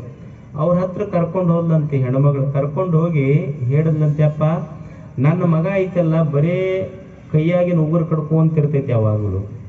ಅವಾಗ ಅವ್ರ ತಾಯಿ ಹೇಳಿದ್ಲು, ಇದು ಬಿಡಿಸ್ತೀನಿ ಬಿಡಮ್ಮ ನಾನು. ಅವಾಗ ಅವನಿಗೆ ಯೋಗಾಸನ ಹಾಕೋದು ಕಲಿಸಿದ್ರ ಆ ಹುಡುಗವ್ರು. 1 ವರ್ಷ ಬಿಟ್ಟು ಅವ್ರು ಯೋಗಾಸನ ಹಾಕೋ ಗುರುಗಳು ಆ ಊರಿಗೆ ಬಂದ್ರಂತ. ಬಂದ ಕೂಡಲೇ ಅವ್ರ ತಾಯಿ ಆ ಯೋಗಾಸನದ ಗುರುಗಳಿಗೆ ಭೇಟಿ ಆದ ಕೂಡಲೇ ಅವ್ರ ಗುರುಗಳು ಕೇಳಿದ್ರಂತ, ಯಾಕಮ್ಮ ಹೆಂಗದ ನಿನ್ನ ಮಗ? ಅವಾಗ ಅವ್ರ ತಾಯಿ ಹೇಳಿದ್ಲಂತ, ಅಪ್ಪ ಮೊದಲ ಬೇಸಿತ್ತು ಬಿಡು, ಈಗ ಅದಕ್ಕಿಂತ ಕೆಟ್ಟೈತಿ ಈಗ ಅಂತ. ಅವಾಗ ಆ ಗುರುಗಳು ಅಂದ್ರು, ಯಾಕೆ ಅಂಥದ್ದೇನು ಕೆಟ್ಟೈತಿ? ಯಪ್ಪ ಮೊದಲು ಕೈಯಾಗಿನ ಉಗುರು ಹಿಂಗ ಕಡಿತಿತ್ತು, ನೀ ಯೋಗಾಸನ ಕಲಿಸಿದ ಮ್ಯಾಲ ಕಾಲು ಹೆಗಲ ಮೇಲೆ ಹಾಕೊಂಡು ಕಾಲಾನ ಉಗುರು ಕಡಿಯೋದು ಕಲ್ತೈತಿ ಈಗ ಅದು. ಸಂಸ್ಕಾರ ಇದು ಅಷ್ಟೇ. ನೀ ಏನು ಸಂಸ್ಕಾರ ಕೊಡ್ತಿ ಮನಸ್ಸಿಗೆ ಅದರಂಗ ಆಕೈತಿ. ಈಗ ನೀವು ಒಂದು ಹಳ್ಳಿಯಲ್ಲಿ ನೋಡ್ರಿ, ಈಗ ಒಂದು ಆಕಳ ಇರ್ತೈತಿ. ನೀವು ಯಾರ್ದೋ ಒಂದು ಮನೆಯಿಂದ ಆಕಳ ಖರೀದಿ ಮಾಡ್ತೀರಿ. ನೀವು ಅವ್ರ ಮನೆಯಿಂದ ಆಕಳ ಖರೀದಿ ಮಾಡಿ ನಿಮ್ಮ ಮನೆಗೆ ತಂದು ಕಟ್ತೀರಲ್ಲ, ಬೆಳಿಗ್ಗೆ ಕಟ್ರಿ, ಸಾಯಂಕಾಲ ಬಿಟ್ಟು ಕೂಡ್ಲೇನೆ ಸೀದಾ ಅವ್ರ ಮನೆಗೆ ಹೋಗ್ತೈತೆ ಅದು ಆಕಳ. ನೀವು ಖರೀದಿ ಮಾಡಿ ರೊಕ್ಕ ಕೊಟ್ಟು ತಂದೀರಿ, ಆದ್ರೆ ನಿಮ್ಮ ಮನೆಯೊಳಗೆ ಕಟ್ರಿ, ರಾತ್ರಿ ಸಾಯಂಕಾಲ ಮೇದ್ ಸೀದಾ ಅವ್ರ ಮನೆಗೆ ಹೋಗ್ತಿರ್ತೈತೆ ಆಕಳ. ಮತ್ತ ಮರುದಿವ್ಸನು ಸೀದಾ ನೀವು ಅವ್ರ ಮನೆಯಿಂದ ಹೊಡ್ಕೊಂಡ್ಬಂದು ನಿಮ್ಮ ಮನೆಯಾಗ ಕಟ್ರಿ, ಮತ್ತೆ ಬಿಟ್ಟು ಕೂಡಲೇ ಸೀದಾ ಅವ್ರ ಮನೆಗೆ ಹೋಗ್ತೈತಿ. ಮತ್ತೆ ಏನು ಮಾಡ್ಬೇಕು ಅಂದ್ರೆ ಅವ ರೈತ ಏನು ಮಾಡ್ತಾನ ಅಂದ್ರೆ ಆ ಆಕಳಿಗೆ ಒಂದು ಸ್ವಲ್ಪ ಡುಬ್ಬದ ಮೇಲೆ ಕೈ ಆಡಿಸ್ತಾನ, ಮತ್ತ ಅವಾಗ ವಾರಕ್ಕೊಮ್ಮೆ ಹೋಗ್ತಿರ್ತೈತಿ. ಮತ್ತ ಹಸಿರು ಹುಲ್ಲು ಹಾಕ್ತಾನ, ಸ್ವಲ್ಪ ಚಲೋ ನೀರು ಕುಡಿಸ್ತಾನ, ಮುಸ್ರಿ ನೀರು ಕುಡಿಸ್ತಾನ. ಕುಡಿಸಿದ ಮೇಲೆ ಅವಾಗ 15 ದಿವ್ಸಕ್ಕ ತಿಂಗಳಿಗೆ ಹೋಗೋದು ಬಿಡೋದಲ್ಲ, ಮತ್ತ 15 ದಿವ್ಸಕ್ಕ 20 ದಿವ್ಸಕ್ಕ ಹೋಗ್ತಿರ್ತೈತಿ. ಹಂಗ ಅದು ಬಿಡುದಿಲ್ಲ. ಯಾಕಂದ್ರೆ ಕಲ್ತ ಚಾಳ ಇರ್ತೈತಲ್ಲ, ಎಷ್ಟ ಬಿಡಿಸಿದ್ರು ಸಾಯಂಕಾಲ ಆದ ಕೂಡಲೇ 6 ಗಂಟೆ ಆತಂದ್ರೆ ಹಂಗ ಆ ಕಡೆ ಹೋಗಕ್ಕೆ ಹೆಜ್ಜೆ ಹಾಕ್ತಿರ್ತೈತಿ. ಯಾಕಂದ್ರೆ ರೂಢಿ ಬಿದ್ದಿರ್ತೈತಿ ಅದಕ್ಕಷ್ಟ. ಇವತ್ತು ಪ್ರವಚನ ಐತಂದ ಈ ಕಡೆ ಹೆಜ್ಜೆ ಆಗಿರ್ತೈತಿ, ಮತ್ತೆ ಎಷ್ಟೋ ಆಕಳ ಪ್ರವಚನ ಮುಗಿದ ಮೇಲೆ ಮತ್ತೆ ಆ ಕಡೆ ಹೆಜ್ಜೆ ಹಾಕ್ತಿರ್ತಾವ. ಯಾಕಂದ್ರೆ ಅದು ಆಕಳನ ಸ್ವಭಾವ. ಅದು ಆ ಮನೆಗೆ ಹೋಗಿ ರೂಢ ಅಷ್ಟ. ಯಾವ ಮನೆಯಿಂದ ಬಂದಿತ್ತು ಆ ಮನೆಗೆ ಹೋಗಿ ರೂಢ ಆಯ್ತದು. ಮತ್ತೆ ಜಾಣ ರೈತ ಏನು ಮಾಡ್ತಾನ ಅಂದ್ರೆ ಮೊದಲು ಒಂದ್ ಸ್ವಲ್ಪ ನೀರು ಕುಡಿಸ್ತಾನ, ಆಮೇಲೆ ಅದಕ್ಕೊಂದ್ ಸ್ವಲ್ಪ ಡುಬ್ಬ ಚಪ್ಪರಿಸ್ತಾನ, ಆಮೇಲೆ ಅದಕ್ಕೆ ಹಸಿ ಹುಲ್ಲಿಡ್ತಾನ. ಇಟ್ಟ ಮೇಲೆ ಆದ್ರೂ ಆಕಳ 15 ದಿವ್ಸಕ್ಕ 20 ದಿವ್ಸಕ್ಕ ಅವ್ರ ಮನೆಗೆ ಹೋಗ್ತಿರ್ತೈತಿ. ಆದ್ರ ಆಕಳ ಯಾವಾಗ ಅವ್ರ ಮನೆಗೆ ಹೋಗೋದು ಬಿಡ್ತೈತಿ ಅಂದ್ರೆ ಯಾವಾಗ ಆಕಳ ಒಂದು ಕರು ಹಾಕ್ತು ಅಂದ್ರ ಆ ಮನೆಗೆ ಹೋಗೋದು ಬಿಡ್ತೈತಿ. ಹಂಗ ಮನುಷ್ಯನ ಮನಸ್ಸು ಕೆಟ್ಟ ವಿಷಯಗಳಿಗೆ ಹೋಗೋದು ಯಾವಾಗ ಬಿಡ್ತೈತಿ ಅಂದ್ರೆ ಯಾವಾಗ ನಿನ್ನೊಳಗ ಜ್ಞಾನ ವಿವೇಕದ ಜನ್ಮ ತಾಳ್ತು, ವಿವೇಕ ಅನ್ನುವ ಕರುವಿನ ಜನ್ಮ ತಾಳದ ದಿನದಿಂದ ಮನಸ್ಸು ದುರ್ವಿಷಯಗಳಿಗೆ ಹೋಗೋದು ಬಿಡ್ತೈತಿ, ಸ್ವಂತ ಮನೆಗೆ ಬರ್ತೈತವ. ಗೊತ್ತಾಗಬೇಕಿದು ಕೆಟ್ಟದ್ದು, ಇದು ಕಡೆ ಹೋಗಬಾರ್ದು ಅನ್ನುವ ವಿವೇಕ. ಇದು ಸರಿ, ಇದು ತಪ್ಪು, ಇದು ಒಳ್ಳೆಯದು, ಇದು ಕೆಟ್ಟದ್ದು, ಇದು ಹಿತ, ಇದು ಅಹಿತ ಅನ್ನೋದು ಗೊತ್ತಾಗಬೇಕಷ್ಟೇ ಮನಸ್ಸಿಗೆ. ಇದು ಮನಸ್ಸು ಅಷ್ಟು ಅದ್ಭುತವಾಗಿರುವಂಥದ್ದು. ನೀವು ಅನ್ಬಹುದು, ಹೌದ್ರಿ ಈ ಮನಸ್ಸು ಐತಲ್ಲ, ನಾವು ಇದನ್ನು ಸ್ವಚ್ಛ ಇಡಬೇಕಂತೀವಿ, ಸಂಸ್ಕಾರ ಕೊಡ್ಬೇಕಂತೀವಿ. ಖರೆ, ಮತ್ತ ಈ ಮನಸ್ಸು ಐತಲ್ಲ, ನಾವು ಸ್ವಚ್ಛ ಇಡ್ಬೇಕಂತೀವಿ, ಸಂಸ್ಕಾರ ಕೊಡ್ಬೇಕಂತೀವಿ. ಈ ದೇಹ ಕಾಣ್ತೈತಿ, ಮನಸ್ಸು ಕಾಣುವಲ್ದ, ಅದನ್ನ ಹೆಂಗರ ಸ್ವಚ್ಛ ಮಾಡ್ಬೇಕು. ಅದನ್ನ ಯಾರಿಗಾರ ಕಂಡೈತಿ? ದೇಹಕ್ಕೊಂದು ರೂಪ ಐತಿ, ದೇಹಕ್ಕೊಂದು ಬಣ್ಣ ಐತಿ, ದೇಹಕ್ಕೊಂದು ಗಾತ್ರ ಐತಿ. ಅದ್ರೊಳಗಿರುವ ಮನಸ್ಸು ಐತಲ್ಲ, ಅದಕ್ಕೆ ರೂಪ ಇಲ್ಲ, ಬಣ್ಣ ಇಲ್ಲ, ಗಾತ್ರ ಇಲ್ಲ. ರೂಪ ಬಣ್ಣ ಗಾತ್ರಗಳಿಲ್ಲದ ಮನಸ್ಸನ್ನು ಶುಚಿಗೊಳಿಸುವ ಬಗೆ ಹೇಗೆ ಇದು? ಹೆಂಗೆ ಈ ಮನಸ್ಸನ್ನು ಸ್ವಚ್ಛಗೊಳಿಸಬೇಕು? ಈ ಮನಸ್ಸಿಗೆ ಆಕಾರ ಇಲ್ಲ, ಇದಕ್ಕೆ ಈ ಮನಸ್ಸಿಗೆ ರೂಪ ಇಲ್ಲ, ಈ ಮನಸ್ಸು ನಿರಾಕಾರ ಐತಿ. ಈ ಮನಸ್ಸು ಹೆಂಗ ಅಂದ್ರ, ಈಗ ನೀವು ನೋಡ್ರಿ, ಒಂದು ಹಳ್ಳಿಯಲ್ಲಿ ಹಿಂದಕ್ಕೆ ನಿಮಗೆ ಇದು ಗೊತ್ತಿರ್ತೈತಿ. ಆವಿ ನೀರು ಕೆನಲ್ಲಿಗೆ ಬಿಟ್ರ ಆ ಕೆನಲ್ಲಿನ ಮುಖಾಂತರ ಹೋದ ನೀರ ನೀ ಮೆಣಸಿನ ಮಡಿ ಮಾಡಿದ್ರ ಅದು ರೌಂಡ್ ಮಾಡಿದ್ರ ನೀರ ರೌಂಡ್ ಆಗಿರ್ತೈತಿ. ನೀವು ಆ ಮಡಿ ತ್ರಿಕೋನ ಮಾಡಿದ್ರ ನೀರು ತ್ರಿಕೋನ ನಿಂದಿರ್ತೈತಿ. ನೀ ಆ ಮಡಿ ಚೌಕ್ ಮಾಡಿದ್ರೆ ನೀರು ಚೌಕ್ ನಿಂದಿರುತ್ತೆ, ಚೌಕಾಕಾರ ಆಗ್ತೈತಿ. ಅಂದ್ರೆ ನೀರಿಗೆ ಆಕಾರ ಇಲ್ಲ. ನೀರು ಯಾವ ಆಕಾರ ತಾಳ್ತೈತಿ ಅಂದ್ರೆ ನೀ ಮಡಿ ಯಾವ ಆಕಾರ ಮಾಡ್ತಿ ಅದರ ಆಕಾರ ತಾಳ್ತೈತಿ. ನೀ ಮಡಿ ಚೌಕ್ ಮಾಡಿದ್ರ ಚೌಕಾಕಾರ ತಾಳ್ತೈತಿ, ತ್ರಿಕೋನ ಮಾಡಿದ್ರೆ ತ್ರಿಕೋನ ಆಕಾರ ಆಗ್ತೈತಿ, ಚೌಕಾಕಾರ ಮಾಡಿದ್ರೆ ನೀರು ಚೌಕಾಕಾರ ಆಗ್ತೈತಿ. ನೀರಿಗೆ ಆಕಾರ ಇಲ್ಲ. ಮಡಿ ಹೆಂಗೈತಿ ಅದರ ಆಕಾರ ಮನಸ್ಸು ತಾಳ್ತೈತಿ. ಹಂಗ ಮಡಿ ನೀರ್ ಆಕಾರ ತಾಳತೈತಿ, ಹಂಗ ಮನಸ್ಸಿಗೆ ಆಕಾರ ಇಲ್ಲ. ಮನಸ್ಸನ್ನೋದು ಇದು ನಿರಾಕಾರ ಐತಿ. ಆದ್ರೆ ಏನು ನೋಡ್ತೈತಿ, ಏನು ಕೇಳ್ತೈತಿ ಅದರ ಆಕಾರ ತಾಳ್ತೈತಿ ಮನಸ್ಸು ನಿರಾಕಾರ ಐತಿ. ಈಗ ನಿಮಗೊಂದು ಶಬ್ದ ಹೇಳ್ತೀನಿ ನಾ ಹಿಮಾಲಯ ಅಂದೆ. ಈಗ ನಿಮ್ಮ ಕಣ್ಣೆದ್ರಿಗೆ ಹಿಮಾಲಯ ಬಂತು ಇಲ್ಲ ಅಂದ್ರೆ ಮನಸ್ಸು ಹಿಮಾಲಯದ ಆಕಾರ ತಾಳ್ತು. ಮನಸ್ಸಿಗೆ ಆಕಾರ ಇಲ್ಲ, ಆದ್ರೆ ಮನಸ್ಸು ಏನನ್ನ ನೋಡ್ತೈತಿ, ಏನನ್ನ ಕೇಳ್ತೈತಿ ಅದರ ಆಕಾರ ತಾಳ್ತೈತಿ ಮನಸ್ಸು. ಈಗ ನೀವೊಂದು ಕುರ್ಚಿ ಹಾಕ್ರಿ, ಕುರ್ಚಿ ಹಾಕಿ ಒಂದು ಟೇಬಲ್ ಇಟ್ಟು ಆ ಟೇಬಲ್ ಮೇಲೆ ಒಂದು 4 ಹೂವು ಹಾಕ್ರಿ, ಮನಸ್ಸು ಹೂವಿನ ಆಕಾರ ಆಗ್ತೈತಿ. ಅದೇ ಕುರ್ಚಿ ಟೇಬಲ್ ಇಟ್ಟು ಆ ಟೇಬಲ್ ಮೇಲೆ ನೀವು ಒಂದು ಬಾಟ್ಲಿ ಇಟ್ಟುಕೊಂಡು ಕುಂದ್ರಿ, ಮನಸ್ಸು ಬಾಟ್ಲಿ ಆಕಾರ ಆಗ್ತೈತಿ ಅಷ್ಟೇ. ಮನಸ್ಸಿಗೆ ಆಕಾರ ಇಲ್ಲ. ಅದು ಏನು ನೋಡ್ತೈತಿ, ಏನು ಕೇಳ್ತೈತಿ ಅದರ ಆಕಾರ ತಾಳ್ತೈತಿ. ಅದಕ್ಕೆ ಮನಸ್ಸು ಏನಿದೆ, ನಮ್ಮ ಬದುಕು ಏನಿದೆ, ನಮ್ಮ ಮನಸ್ಸಿನಲ್ಲಿರುವ ವಿಚಾರಗಳ ಪ್ರತಿಬಿಂಬ. Life is reflection of our thoughts. ಜೀವನ ಅಂದ್ರೆ ಏನೂ ಅಲ್ಲ, ಮನಸ್ಸಿನ ವಿಚಾರಗಳ ಪ್ರತಿಬಿಂಬ. ಇಲ್ಲಿ ಯಾಕೆ ಚಿಂತನ ಚೇತನ ಅನ್ನುವ ಕಾರ್ಯಕ್ರಮ ಮಾಡಾಕತ್ತಾರ ನೋಡ್ರಿ. ಸುಮಾರು ದಿನಗಳಿಂದ ಇಲ್ಲೊಂದು ಚಿಂತನದ ಕಾರ್ಯಕ್ರಮ ಇದೆ. ಯಾಕೆ ಮನಸ್ಸಿಗೆ ಒಳ್ಳೆಯ ಚಿಂತನೆಗಳನ್ನು ಕೊಡಬೇಕು ಅಂದ್ರ, ನೀನು ಒಳ್ಳೆಯ ಚಿಂತನೆಗಳಿಗೆ ಮನಸ್ಸನ್ನು ಕೊಟ್ಟಿ ಅಂದ್ರೆ ಬದುಕು ಒಳ್ಳೆಯದಾಗ್ತೈತಿ. ನಿನ್ನ ಮನಸ್ಸು ಕೆಟ್ಟ ಚಿಂತನೆಗಳಿಗೆ ಒಳಗೆ ಅವಕಾಶ ಕೊಟ್ಟಿ ಅಂದ್ರೆ ಕೆಟ್ಟದಾಗ್ತೈತೆ ಅಷ್ಟೇ. ನಿನ್ನ ಬದುಕಿನ ನಿರ್ಮಾಣ ಸಂಪತ್ತಿನಿಂದ ಅಲ್ಲ, ನಿನ್ನ ಬದುಕಿನ ನಿರ್ಮಾಣ ನಿನ್ನ ಮನದ ಚಿಂತನೆಗಳಿಂದ ನಿರ್ಮಾಣ ಆಗ್ತೈತಿ. ನೀವು 12ನೇ ಶತಮಾನ ಇತ್ತು. 12ನೇ ಶತಮಾನದಲ್ಲಿ ಶರಣರು ಹೆಂಗ ಬದುಕಿದ್ರು, ಎಷ್ಟು ಅದ್ಭುತವಾಗಿ ಬದುಕಿದ್ರು. ಏನಿತ್ತು 12ನೇ ಶತಮಾನದಲ್ಲಿ ಶರಣರು? ಬಸವ ಕಲ್ಯಾಣ ನಿರ್ಮಾಣ ಮಾಡಿದ್ನಲ್ಲ ಬಸವಣ್ಣ, ಆ ಕಲ್ಯಾಣದೊಳಗೆ ಏನಿತ್ತು? ಯಾಕೆ ಶರಣರು ಎಲ್ಲೆಲ್ಲಿಂದ ಬಂದರು? ಸ್ವಲ್ಪ ಇತಿಹಾಸ ಗೊತ್ತಿರ್ಬೇಕು ನಮಗ. ಕಾಶ್ಮೀರದಿಂದ ಬಂದ ಒಬ್ಬ ಮಹಾದೇವ ಭೂಪಾಲ ಅಂತ ತನ್ನ ಸಾಮ್ರಾಜ್ಯವನ್ನು ತೊರೆದು ಕಲ್ಯಾಣಕ್ಕೆ ಬಂದ. ಅಫಘಾನಿಸ್ತಾನದಿಂದ ಒಬ್ಬ ಮರುಳಶಂಕರ ದೇವನಂತವನು ಬಂದ. ಗುಜರಾತದಿಂದ ಆದಯ್ಯ ಅಂತ ಬಂದ. ಒರಿಸ್ಸಾದಿಂದ ಸುಜ್ಞಾನ ದೇವ ಬಂದ. ಮಹಾರಾಷ್ಟ್ರದಿಂದ ಸಿದ್ಧರಾಮ ಬಂದ. ಯಾಕೆ 12ನೇ ಶತಮಾನಕ್ಕೆ? ಅವಾಗೆ ಇಂಟರ್ನೆಟ್ ಇತ್ತ, ಗೂಗಲ್ ಸರ್ಚ್ ಇತ್ತ, ಏನೂ ಇರಲಿಲ್ಲ. ಎಲ್ಲೆಲ್ಲಿಂದ ಜನ 12ನೇ ಶತಮಾನಕ್ಕೆ ಕಲ್ಯಾಣಕ್ಕೆ ಬಂದ್ರಲ್ಲ. ಬಂದವರಿಗೆಲ್ಲ ಬಸವಣ್ಣ ಏನ್ ನಿಮಗೆ 4 kg ಅಕ್ಕಿ ಕೊಡ್ತೀನಿ ಫ್ರೀಯಾಗಿ ಅಂದಿದ್ನ? ಏನು ಯಾವುದಾದ್ರೂ ಆಶ್ರಯ ಮನಿ ಕೊಡ್ತೀನಿ ಅಂದಿದ್ನ? ಅಥವಾ ನಿಮಗೇನು ಉದ್ಯೋಗ ಖಾತ್ರಿ ಯೋಜನೆ ಕೊಡ್ತೀನಿ ಅಂದಿದ್ನ? ಏನೂ ಇಲ್ಲ. ಅನ್ನ ಇಲ್ಲ, ಏನೂ ಭಾಗ್ಯಗಳಿಲ್ಲ, ಆಶ್ರಯ ಮನಿ ಇಲ್ಲ. ಅಷ್ಟು ದೂರದಿಂದ ಕಲ್ಯಾಣಕ್ಕೆ ಎದಕ್ಕೆ ಬಂದರು ಅಂದ್ರೆ ಎದಕ್ಕೂ ಇಲ್ಲ. ಶರಣ ಬಸವಣ್ಣನ 2 ಮಾತುಗಳಿಗಾಗಿ, 2 ವಿಚಾರಗಳಿಗಾಗಿ ಜಗತ್ತು ಕಲ್ಯಾಣಕ್ಕೆ ಬಂದಿತ್ತು. ಚಿಂತನೆಗಳಲ್ಲಿ ಏನು ಕಲ್ಯಾಣಕ್ಕೆ ಶರಣರು ಬಂದ್ರಲ್ಲ, ಅಲ್ಲೇನದು ಕುಲು ಮನಾಲಿಯ ಏನು ಗಿರಿಧಾಮ ತಂಪೈತಂತ ಬಂದಿದ್ರ? ಬಿಸಿಲು ನಾಡದು ಅಷ್ಟೇ. ಅದು ಕುಲು ಮನಾಲಿ ಸಿಮಲಾ ಡಾರ್ಜಿಲಿಂಗ್ ಅಂತ ತಂಪು ಪ್ರದೇಶ ಇರಲಿಲ್ಲ. ಆದ್ರೆ ಶರಣರು ಏನು ಕಲಿಸಿದ್ರು ಅಂದ್ರೆ, ಸ್ತುತಿ ನಿಂದೆಗಳು ಬಂದರೆ ಮನದಲ್ಲಿ ಕೋಪವ ತಾಳದೆ ಸಮಾಧಾನಿಯಾಗಿರ್ಬೇಕಂತ ಮನಸ್ಸಿಗೆ ತಂಪು ಕೊಡುವ ಮಾತು ಹೇಳ್ತಿದ್ರಲ್ಲ, ಆ ಚಿಂತನೆಗಾಗಿ ಬಂದಿದ್ರಲ್ಲ ಅಷ್ಟೇ. ಏನದೇನು ಬೇಲೂರ ಬಸವ ಕಲ್ಯಾಣ ಅಂದ್ರೆ ಏನು ಹಳೆಬೀಡ, ಹಂಪೆ, ಕೊನಾರ್ಕ್ ದೇವಾಲಯ, ಏನು ಶಿಲ್ಪಕಲೆಯ ದೇವಾಲಯಗಳಿಲ್ಲ. ಆದ್ರೂ ಬಸವಣ್ಣನ ಕಲ್ಯಾಣಕ್ಕೆ ಜನ ಯಾಕೆ ಬಂದ್ರು ಅಂದ್ರೆ, ಅಲ್ಲಿ ದೇವಾಲಯಗಳದಾವಂತ ನೋಡ್ಲಿಕ್ಕೆ ಹೋಗ್ಲಿಲ್ಲ. ಈ ದೇಹವೇ ದೇವಾಲಯ ಹೆಂಗ್ ಮಾಡ್ಕೋಬೇಕಂತ ಕಲೀಲಿಕ್ಕೆ ಕಲ್ಯಾಣಕ್ಕೆ ಬಂದ್ರು ಶರಣನ ನಾಡಿಗೆ. ಅಂದ್ರೆ ಶರಣರು ಕೊಟ್ಟಿದ್ದು ಅಷ್ಟು ಚಿಂತನೆ, ಅಷ್ಟು ಅದ್ಭುತ.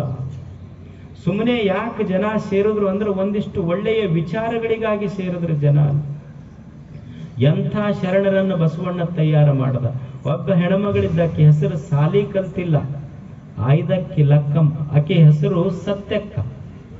ಸತ್ಯಕ್ಕ ಅನ್ನೋ ಒಬ್ಬ ಹೆಣ್ಮಗಳು ಸಾಲಿ ಕಲೀಲಾರ್ದ ಹೆಣ್ಮಗಳು. ಆಕೆ ಎಂದೂ ಕಾಲೇಜಿಗೆ ಹೋಗಿಲ್ಲ, ಶಾಲೆ ಕಲ್ತಿಲ್ಲ. ಸಾಲಿ ಕಲೀಲಾರ್ದ ಹೆಣ್ಮಗಳೊಳಗ ಶರಣರ ಚಿಂತನೆಯ ಫಲ ಆಕೆಯ ಮನಸ್ಸಿನಲ್ಲಿ ಎಷ್ಟು ಅದ್ಭುತ ವಿಚಾರ ತುಂಬಿತ್ತು ಅಂದ್ರ, ಆಕೆ ಒಂದು ವಚನ ಬರೀತಾಳೆ. ಸತ್ಯಕ್ಕನ ಕೆಲಸ ಕಾಯಕ ಏನಾಗಿತ್ತು ಅಂದ್ರೆ, ಆಕೆ ಮುನ್ಸಿಪಾಲಿಟಿ ಕೆಲಸ ಅಂದ್ರೆ ಊರಾಗಿನ ಕಸ ಹೊಡಿತಿದ್ಲು. ಊರಾಗಿನ ರಸ್ತೆ ಮೇಲಿನ ಕಸ ಹೊಡೆಯುವ ಸತ್ಯಕ್ಕ ಸಾಲಿ ಕಲೀಲಾರ್ದ ಹೆಣ್ಮಗಳು ಒಂದು ವಚನ ಬರೀತಾಳ. ಮೋಸ ವಂಚನೆಗೆ ಕೈಯಾನದ ಭಾಷೆ. ಬಟ್ಟೆಯಲ್ಲಿ ಬಿದ್ದ ಚಿನ್ನ ವಸ್ತ್ರ ಕೈ ಮುಟ್ಟಿ ಎತ್ತಿದೆ ನಾದಡೆ ನಿಮ್ಮಾಣೆ ನಿಮ್ಮ ಪ್ರಮಥರಾಣ. ನಾನು ಕಸ ಹೊಡೆಯುವ ಹೆಣ್ಮಗಳಲ್ಲ. ಹಿಂದಕ್ಕೇನು ಲೈಟ್ ಇರಲಿಲ್ಲ. ಸಣ್ಣ ಹುಡುಗರು ಬಂಗಾರ ಬೆಳ್ಳಿ ಹಾಕೊಂತಿದ್ರು. ದಾರಿಯೊಳಗೆ ಅಕಸ್ಮಾತ್ ಬ್ಯಾರೆಯವ್ರ ವಸ್ತು ಬಿದ್ದಿತ್ತು ಅಂದ್ರೆ, ಬರೇ ಬಂಗಾರ ಅಲ್ಲ, ಬ್ಯಾರೆಯವ್ರ ಒಂದು ವಸ್ತು ಬಿದ್ದಿದ್ದು ಅಕಸ್ಮಾತ್ ನಾ ಕೈ ಮುಟ್ಟಿ ಎತ್ತಿದೆ ನಾದಡೆ ನಿಮ್ಮಾಣೆ ನಿಮ್ಮ ಪ್ರಮಥರಾಣೆ. ಯಾರು ಹೇಳಾಕತ್ತಾರ? ಕಸ ಹೊಡೆಯುವ ಹೆಣ್ಮಗಳು ಹೇಳಾಕತ್ತಾಳ.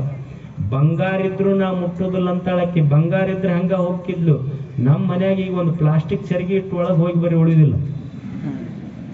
ಅಕ್ಕಿ ಸತ್ಯಕ್ಕ ಅಂತಾಳ, ಪರರ ವಸ್ತ್ರ ಅನ್ನ ಬಟ್ಟೆಯಲ್ಲಿ ಬಿದ್ದ ಚಿನ್ನ ವಸ್ತ್ರ ಕೈ ಮುಟ್ಟಿ ಎತ್ತಿದೆ ನಾದಡೆ ನಿಮ್ಮಾಣೆ ನಿಮ್ಮ ಪ್ರಮಥರಾಣ. ಇದು ಕಾರಣ ನೀವಿಕ್ಕಿದ ಭಿಕ್ಷೆಯೊಳಗಿಪ್ಪೆನಾಗಿ. ದೇವರೇ, ನೀ ಏನು ನನ್ನ ತಟ್ಟಿಯೊಳಗೆ ಹಾಕಿಯಲ್ಲ ಅದನ್ನುಂಡು ಸಂತೋಷ ಪಡುವುದನ್ನು ಕಲ್ತೀನಿ. ಆದ್ರೆ ಇನ್ನೊಬ್ಬರ ವಸ್ತುಗಳಿಗೆ ಆಶೆ ಮಾಡುವ ಮನಸ್ಸು ನಂದಲ್ಲ. ಸಾಲಿ ಕಲೀಲಾರ ಹೆಣ್ಮಗಳು ಹೇಳುವ ಮಾತು. ದೇವರೇ ನಾನು ಇನ್ನೊಬ್ಬರ ತಟ್ಟಿಯೊಳಗೆ ನೀ ಏನ್ ಹಾಕಿಯಲ್ಲ ಅದನ್ನ ನೋಡಿ ಆಶೆ ಪಡುವಂತಕ್ಕೆಲ್ಲ, ನನ್ನ ತಟ್ಟಿಯೊಳಗೆ ನೀ ಏನ್ ಹಾಕಿ ಅದನ್ನ ಉಂಡು ಸಂತೋಷ ಪಟ್ಟು ಕಾಯಕ ಮಾಡುವ ಗುಣ ನನ್ನದು ಅಂತಾಳಾಕಿ ಸತ್ತ. ಇಂತಲ್ಲದೆ ಅಳಿಮನವ ಮಾಡಿ, ಅಕಸ್ಮಾತ್ ಏನಪ್ಪ ಇದು ಮನಸ್ಸ ಸಹಜ ಗುಣಧರ್ಮ, ಒಮ್ಮೆ ಏನೋ ಹೆಚ್ಚು ಕಡಿಮೆ ಆಗಿ ಇನ್ನೊಬ್ಬರು ವಸ್ತು ಮುಟ್ಟಿದ ಕ್ಷಣ, ಮುಟ್ಟಿದ ದಿವಸ ಅಲ್ಲ, ಮುಟ್ಟಿದ ಕ್ಷಣಕ್ಕೆ ಭಗವಂತನೇ ನೀನಾಗಲೇ ಎದ್ದು ಎನ್ನನು ನರಕದಲ್ಲಿ ಎದ್ದಿ ನೀನೆದ್ದು ಹೋಗ ಶಂಭು ಜಕ್ಕೇಶ್ವರ. ಇದು ಸತ್ಯಕ್ಕ. ನೀನು ಆ ಕ್ಷಣಕ್ಕೆ ನಾ ಇನ್ನೊಬ್ಬರು ವಸ್ತು ಮುಟ್ಟಿದ ಕ್ಷಣಕ್ಕೆ ನೀನು ನನ್ನ ನರಕದೊಳಗೆ ಎದ್ದು ಹೋಗಪ್ಪ. ನೀನು ಏನು ಕೊಟ್ಟರು ಶರಣರು. ಸುಮ್ಮನೆ ಇಂಥ ಚಿಂತನೆಗಳು ಬರಬೇಕಾದ್ರೆ, ಇಂಥ ಮನಸ್ಸು ನಿರ್ಮಾಣ ಆಗಬೇಕಾದ್ರೆ ಇದು ಎದರ ಫಲ ಅಂದ್ರೆ ಇದು ಚಿಂತನೆಯ ಫಲ. ಇದು ಅಷ್ಟೇ. ಚಿಂತನೆ ಮನುಷ್ಯನನ್ನು ಏನು ಮಾಡ್ತೈತಿ ಅಂದ್ರೆ ಚಿಂತೆಯಿಂದ ದೂರ ಮಾಡ್ತೈತಿ. ಚಿಂತೆ ಮತ್ತು ಚಿಂತನ ಇದ್ರೊಳಗೆ ಏನು ವ್ಯತ್ಯಾಸ ಅಂದ್ರ, ಚಿಂತೆ ನಮ್ಮನ್ನು ಚಿತೆಯ ಕಡೆ ಕರ್ಕೊಂಡು ಹೋಗ್ತೈತಿ, ಚಿಂತನೆ ನಮ್ಮಲ್ಲಿ ಚೈತನ್ಯವನ್ನು ತುಂಬತೈತಿ. ಇದು ವ್ಯತ್ಯಾಸ. ಇದು ಅಷ್ಟೇ. ಚಿಂತೆ ನಮ್ಮನ್ನು ಚಿತೆಯ ಕಡೆ ಕರ್ಕೊಂಡು ಹೋದ್ರೆ ಚಿಂತನೆ ಚೈತನ್ಯದ ಕಡೆ ಕರ್ಕೊಂಡು ಹೋಗ್ತೈತಿ. ಅದಕ್ಕಾಗಿ ಚಿಂತನೆಗಳನ್ನು ಮಾಡೋದು. ಒಳ್ಳೆಯ ಚಿಂತನೆಗಳು ಎಷ್ಟು ಸುಮಾರು ದಿನಗಳಿಂದ ಇಲ್ಲಿ ಚಿಂತನೆ ನಡೆದಿದೆ ನೋಡಿ. ಯಾವುದಾದ್ರೂ ಒಂದು ಚಿಂತನೆಯ ಒಂದು ಮಾತು ನೆನಪಿಟ್ರೆ ಸಾಕು ಮನುಷ್ಯ. ಯಾವುದಾದ್ರೂ ಒಂದು ಚಿಂತನೆಯ ಒಂದು ಮಾತು ನೆನಪಿಟ್ರೆ ಸಾಕು ಮನುಷ್ಯ. ಈಗ ನೀವು ಒಂದು ಗಿಡ ಇರ್ತದ, ಒಂದು ಗಿಡದಾಗ ಒಂದು 100 ಕಾಗೆ ಕುಂತಿರ್ತಾವ. 100 ಕಾಗೆಗಳಿಗೆ ಎಬ್ಬಿಸ್ಬೇಕಾಗಿದ್ರ ನೀವು 100 ಕಲ್ಲು ಒಗಿಬೇಕಾಗಿಲ್ಲ. ಒಂದು ಕಲ್ಲು ಹೋಗಿದ್ರೆ 100 ಕಾಗೆ ಎದ್ದು ಹೋಗ್ತಾವ. ಹಂಗ ನಮ್ಮ ತಲೆಯಲ್ಲಿ 100 ಚಿಂತೆಗಳಿರ್ಲಿ, 100 ಚಿಂತೆಗಳಿದ್ರೆ ನಾವು 100 ಚಿಂತನೆಗಳು ಮಾಡಬೇಕಾಗಿಲ್ಲ. ಒಂದು ಚಿಂತನೆಯ ಕಲ್ಲು ನಮ್ಮ ತಲೆಗೆ ಬಿಡಿದ್ರೆ ಸಾಕು, ತಲೆಯಲ್ಲಿರುವ 100 ಚಿಂತೆಗಳು ವಿವೇಕ ಕಾಲಕ್ಕೆ ಹೋಗ್ತಾವೆ. ಇದು ಚಿಂತನೆಯ ಫಲ. ಇದು ಅಷ್ಟೇ. ಮನುಷ್ಯ ಚಿಂತನೆ ಮಾಡ್ತಾ ಇರಬೇಕು. ಒಳ್ಳೊಳ್ಳೆಯ ಚಿಂತನೆಗಳು ದೇವರು ತಲೆ ಅದಕ್ಕೆ ಕೊಟ್ಟಾನ, ಒಳ್ಳೆಯ ವಿಚಾರಗಳನ್ನು ಮಾಡ್ಲಿಕ್ಕಾಗಿ.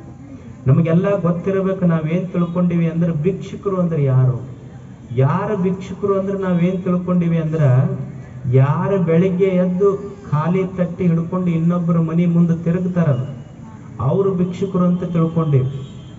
ಯಾರ ತಟ್ಟೆಯಲ್ಲಿ ಅನ್ನಿಲ್ಲ ಅವರು ಭಿಕ್ಷುಕರಲ್ಲ. ಬೆಳಿಗ್ಗೆ ಎದ್ದಾಗ ಯಾರ ತಟ್ಟೆಯಲ್ಲಿ ಅನ್ನಿಲ್ಲ ಅವರು ಭಿಕ್ಷುಕರಲ್ಲ. ಬೆಳಿಗ್ಗೆ ಎದ್ದು ಯಾರ ತಲೆಯಲ್ಲಿ ಒಳ್ಳೆಯ ಚಿಂತನೆಗಳಿಲ್ಲ ಅವರು ನಿಜವಾದ ಭಿಕ್ಷುಕರಾಗ್ತಾರೆ ಭೂಮಿ ಮೇಲೆ. ಅದಕ್ಕೆ ಒಳ್ಳೆಯ ಚಿಂತನೆಗಳಿರಬೇಕು. ಒಳ್ಳೆಯ ಚಿಂತನೆಗಳಿಂದ ಈ ಬದುಕನ್ನು ಕಟ್ಟುವುದು ಮನುಷ್ಯ. ಸದಾ ಸದಾ ಸತ್ ಚಿಂತನೆಗಳಿಂದ ಜೀವನವನ್ನು ಕಟ್ಟಬೇಕು. ಚಿಂತನೆಗಳು ಅಷ್ಟು ಅದ್ಭುತ ಮನುಷ್ಯನ ಜೀವನದಲ್ಲಿ ಪರಿವರ್ತನೆ ತರ್ತೈತಿ. ನಾವು ಇಂಥದ್ದಕ್ಕೆ ಒಳ್ಳೆಯ ಚಿಂತನೆಗೆ ಸಮಯ ಕೊಡುವುದಿಲ್ಲ. ಆದ್ರೆ ಕಟ್ಟಿ ಮೇಲೆ ಕುಂತಿದ್ದು ಉಂಡಿದ್ದು ನಮ್ಮನೆ ರೊಟ್ಟಿ, ಕುಂತಿದ್ದು ನಮ್ಮ ಕಟ್ಟಿ. ಆದ್ರೆ ಬರೇ ಮಂದಿ ಬಗ್ಗೆ ಮಾತಾಡಿ ಜೀವನನ ಮೊರ ಬಟ್ಟೆ ಅಷ್ಟೆ. ಕುಂತಿದ್ದು ನಮ್ಮ ಕಟ್ಟಿ, ಉಂಡಿದ್ದು ನಮ್ಮ ಮನಿ ರೊಟ್ಟಿ, ಕುಂತಿದ್ದು ನಮ್ಮ ಕಟ್ಟಿ. ಆದ್ರೆ ಮಾತಾಡಿದ್ದು ಬರೇ ಮಂದಿ ಬಗ್ಗೆನೆ. ಒಬ್ಬ ಜಗಳ ಆಡಕತ್ತಿದ್ದ. ಜಗಳ ಆಡಿದಾಗ ಅವನಿಗೆ ಎದುರಿನವನಿಗೆ ಹೇಳ್ತಿದ್ದಂತ, ನೀನು ಕಪಾಳ ಹೊಡಿತೀನಿ ನಿನಗೆ ನಾನು ತಂಟೆಗೆ ಬಂದೆ ಅಂದ್ರೆ. ನೀನು ಕಪಾಳ ಹೊಡೆದ್ರೆ 64 ಹಲ್ಲು ಬೀಳ್ತಾವಂದವ. ಅವ ದಾರಾಗಿದ್ದವ ಸುಮ್ಮ ಹೋಗ್ಬೇಕಿಲ್ಲ, ಅಲ್ಲೋ ಇರದ 32 ಇರ್ತಾವ, 64 ಅಂತ ಹೆಂಗಂದೆ. ಅವ ಅಂದ, ನಿಮ್ಮಂತವ್ರು ಬರ್ತೀರಂತ ಗೊತ್ತಿತ್ತು, ಅಡ್ಡ ನಿಮ್ದು ಹಿಡ್ದ ಹೇಳಿ ನಾನು. ನಿಮ್ಮಂತವ್ರು ಹಿಂಗ ಅಡ್ಡ ಬರ್ತೀರಂತ ಮೊದಲ ಗೊತ್ತಿತ್ತು ನಮಗೆ, ಅದಕ್ಕೆ ಅದನ್ನ ಹಿಡದ 64 ಮಂದಿ ಹೇಳಿವಿ ನಾವು. ಒಟ್ಟು ಏನು ಚಿಂತನೆಗಳು ಮನುಷ್ಯನೇ. ಸದಾ ಸದಾ ಭಾಳ ಮಂದಿ ಅಂತಿರ್ತಾರೆ, ಏನ್ರಿ ನಾವು ಭಾಳ ಚಿಂತನೆಗಳನ್ನು ಮಾಡೀವಿ. ಏನು ಚಿಂತನೆ ಮಾಡಿದ್ರೆ ನಮ್ಮ ಕಷ್ಟಗಳೇನು ದೂರ ಆಕ್ಕವೆ, ಏನಾಕೈತಿ ಹೇಳ್ರಿ. ನಾವು ಭಾಳ ಪ್ರವಚನಗಳನ್ನು ಕೇಳಿವಿ, ಭಾಳ ಚಿಂತನೆಗಳನ್ನು ಮಾಡೀವಿ. ಅಂದ್ರೆ ಏನಾಗಬೇಕಾಗಿತ್ತು ಅವನಿಗೆ ಅಂದ್ರೆ, ಏನು ಒಮ್ಮೆ ಹಂಗ ಒಂದು ದಿವಸ ಬಂದು ನೀ ಚಿತಾಭಸ್ಮದ ಹತ್ರ 1 ವಾರ 1 ತಾಸು ಚಿಂತನೆ ಮಾಡಿದ್ರೆ ನಮಗೇನು ಲಾಭ ರೀ ಅಂದ್ರೆ, ಏನು 1 ತಾಸು ಕುಂತಿದ್ದಕ್ಕೇನು 1 ಕೋಟಿ ರೂಪಾಯಿ ಲಾಟ್ರಿ ಹತ್ಬೇಕ ಅವನು? ನಮ್ದೇನು ಅಲ್ಲಿ ಕುಂತು ಒಟ್ಟ ಲಾಟ್ರಿನೇ ಹತ್ಬೇಕನ್ನೋರು ನಾವು ಅಷ್ಟೆ. ಅಲ್ಲ, ಏನು ಲಾಭ ಅಂದ್ರೆ, ನೀನು ಪ್ರತಿ ವಾರಕ್ಕೊಮ್ಮೆ 15 ದಿವಸಕ್ಕೊಮ್ಮೆ ತಿಂಗಳಿಗೊಮ್ಮೆ ಇಲ್ಲಿ 1 ತಾಸು ಕುಂತ್ರ ನಿನಗೇನೂ ಆಗೋದು ಬೇಡ. ಏನೂ ಲಾಭ ಆಗದೆ ಇದ್ರು ಕೊನೆಯ ಪಕ್ಷ ನಿನ್ನ ಬಾಯಿ ಇನ್ನೊಬ್ಬರ ಬಗ್ಗೆ ಕೆಟ್ಟದ್ದು ಮಾತಾಡಿಲ್ಲ, ಕಿವಿ ಇನ್ನೊಂದು ಕೆಟ್ಟದ್ದು ಕೇಳಿಲ್ಲ, ಇದಕ್ಕಿಂತ ದೊಡ್ಡ ಲಾಭ ಏನಾಗಬೇಕು ಹೇಳಿ ಮನುಷ್ಯನಿಗೆ? ಇದೇ ಸಂಸ್ಕಾರ ಅಷ್ಟೆ. ಇಂಥ ಚಿಂತನೆಗಳು ಬಿತ್ತುವುದು ಮನಸ್ಸಿನಲ್ಲಿ. ಇಂಥ ಚಿಂತನೆಗಳನ್ನು ಬಿತ್ತುವುದಕ್ಕಾಗಿಯೇ ಇಲ್ಲೊಂದು ಚಿಂತನ. ಮನುಷ್ಯನಿಗೆ ಇದು ಚೈತನ್ಯ ಕೊಡ್ತೈತಿ, ಉತ್ಸಾಹ ತುಂಬತೈತಿ ಚಿಂತನೆಗಳು. ಅದಕ್ಕಾಗಿ ಇಲ್ಲೊಂದು ಚಿಂತನ ಚೇತನದ ಕಾರ್ಯಕ್ರಮ. ಈ ಕ್ಷೇತ್ರ ಇದು ಬಹಳಷ್ಟು ಪವಿತ್ರ ಕ್ಷೇತ್ರ. ಯಾಕೆ ಈ ಕ್ಷೇತ್ರ ಪವಿತ್ರ ಕ್ಷೇತ್ರ ಆಗ್ತೈತಿ ಅಂದ್ರ ಇಲ್ಲಿ ಹಲವು ದಿನಗಳಿಂದ ಚಿಂತನೆಯನ್ನು ನಡೆಸ್ಯಾರ. ಒಂದು ಯಾವುದಕ್ಕ ನಾವು ಪವಿತ್ರ ಕ್ಷೇತ್ರ ಅನ್ನಬೇಕಂದ್ರ, ನೀವು ನೋಡಿ ಮನುಷ್ಯ ಯಾವುದಕ್ಕ ಪವಿತ್ರ ಕ್ಷೇತ್ರ ಅನ್ನಬೇಕಂದ್ರ, ಯಾವುದೋ ಒಂದು ಕ್ಷೇತ್ರ ಬಹಳ ಗುಡ್ಡದ ತುದಿಗಿತ್ತು ಅಂದ್ರೆ ಅದು ಪವಿತ್ರ ಕ್ಷೇತ್ರ ಆಗೋದಿಲ್ಲ. ಅಥವಾ ಯಾವುದೋ ಒಂದು ಹಳಿ ದಂಡಿ ಮೇಲೆ ಇತ್ತು ಅಂದ್ರೆ ಅದು ಪವಿತ್ರ ಕ್ಷೇತ್ರ ಆಗೋದಿಲ್ಲ. ಅಥವಾ ಬಹಳ ಜನ ಸೇರುವ ಸ್ಥಳ ಪವಿತ್ರ ಕ್ಷೇತ್ರ ಅಂದ್ರೆ ಅದು ಅಲ್ಲ. ನೀವು ಗುಡ್ಡದ ತುದಿನೇ ಬಹಳ ಪವಿತ್ರ ಕ್ಷೇತ್ರ ಅಂದ್ರೆ ಎಲ್ಲೆಲ್ಲಿ ಗುಡ್ಡದವ, ನಿಮ್ಮ ಊರಿಗೆ ಬರುವಾಗ ಕೂಡ್ಲಿಗೆ ಬರುವಾಗ ಬಹಳ ಗುಡ್ಡಗಳು ಹತ್ತಾವ, ಅವೆಲ್ಲ ಗುಡ್ಡದ ತುದಿಗಳೆಲ್ಲ ಪವಿತ್ರ ಕ್ಷೇತ್ರಗಳಾಗಿಲ್ಲ. ಇಲ್ರಿ ಬಹಳ ನದಿ ಹರಿಯುವ ನದಿಯ ದಂಡೆ ಪವಿತ್ರ ಕ್ಷೇತ್ರ ಅಂದ್ರ ತುಂಗಭದ್ರಾ ನದಿ ಎಲ್ಲೆಲ್ಲಿ ಹರಿದು ಹೋಗೈತೆ ಆ ನದಿಯ ದಂಡೆಗಳೆಲ್ಲ ಪವಿತ್ರ ಕ್ಷೇತ್ರಗಳಾಗಿಲ್ಲ. ಇಲ್ಲ ಬಹಳ ಜನ ಸೇರುವ ಸ್ಥಳ ಪವಿತ್ರ ಕ್ಷೇತ್ರಿ ಅಂತಂದ್ರ ಮತ್ತು ರೈಲ್ವೆ ಸ್ಟೇಷನ್, ಸಿನಿಮಾ ಟಾಕೀಸ್ಗಳು ಪವಿತ್ರ ಕ್ಷೇತ್ರಗಳಾಗಬೇಕಾಗಿತ್ತು, ಆಗಿಲ್ಲ. ಬೆಟ್ಟದ ತುದಿಯೂ ಪವಿತ್ರ ಕ್ಷೇತ್ರ ಅಲ್ಲ, ನದಿಯ ದಂಡೆಗಳು ಪವಿತ್ರ ಕ್ಷೇತ್ರಗಳಲ್ಲ, ಬಹಳಷ್ಟು ಜನ ಸೇರುವ ಜನಸಂದಣಿಯ ಸ್ಥಳಗಳು ಪವಿತ್ರ ಸ್ಥಳಗಳಲ್ಲ. ನಿಜವಾದ ಪವಿತ್ರ ಸ್ಥಳ ಯಾವುದು ಅಂದ್ರ, ಯಾವ ಸ್ಥಳದಲ್ಲಿ ಸದಾ ಮನುಷ್ಯನ ಮನಸ್ಸಿಗೆ ಹೃದಯಕ್ಕೆ ಸಂಸ್ಕಾರ ಕೊಡುವ ಚಿಂತನ ನಡೀತೈತಲ್ಲ, ಆ ಚಿಂತನ ನಡೆಯುವ ಸ್ಥಳವೇ ನಿಜವಾದ ಪವಿತ್ರ ಸ್ಥಳ. ಆ ದೃಷ್ಟಿಯಲ್ಲಿ ಇಲ್ಲಿ ಗಾಂಧೀಜಿಯ ಚಿತಾಭಸ್ಮದ ಈ ಪವಿತ್ರ ತಾಣದಲ್ಲಿ ಹಲವು ದಿನಗಳಿಂದ ಪ್ರತಿ ವಾರಕ್ಕೆ ಇಲ್ಲಿ ಚಿಂತನ ನಡೀತದೆ. ಈ ಚಿಂತನೆ ಸದಾ ಬೆಳೆಯಲಿ. ಇದು ತಮ್ಮೆಲ್ಲರ ಅಂತರಂಗದಲ್ಲಿ ಆ ಚಿಂತನೆ ಜ್ಞಾನದ ದೀಪ ಸದಾ ಬೆಳಗಲಿ ಅಂತ ಹಾರೈಸಿ ಪೂಜ್ಯರಿಗೂ ತಮಗೂ ವಂದಿಸಿ ನಮ್ಮ ಮಾತುಗಳನ್ನು ಮುಗಿಸ್ತೇವೆ.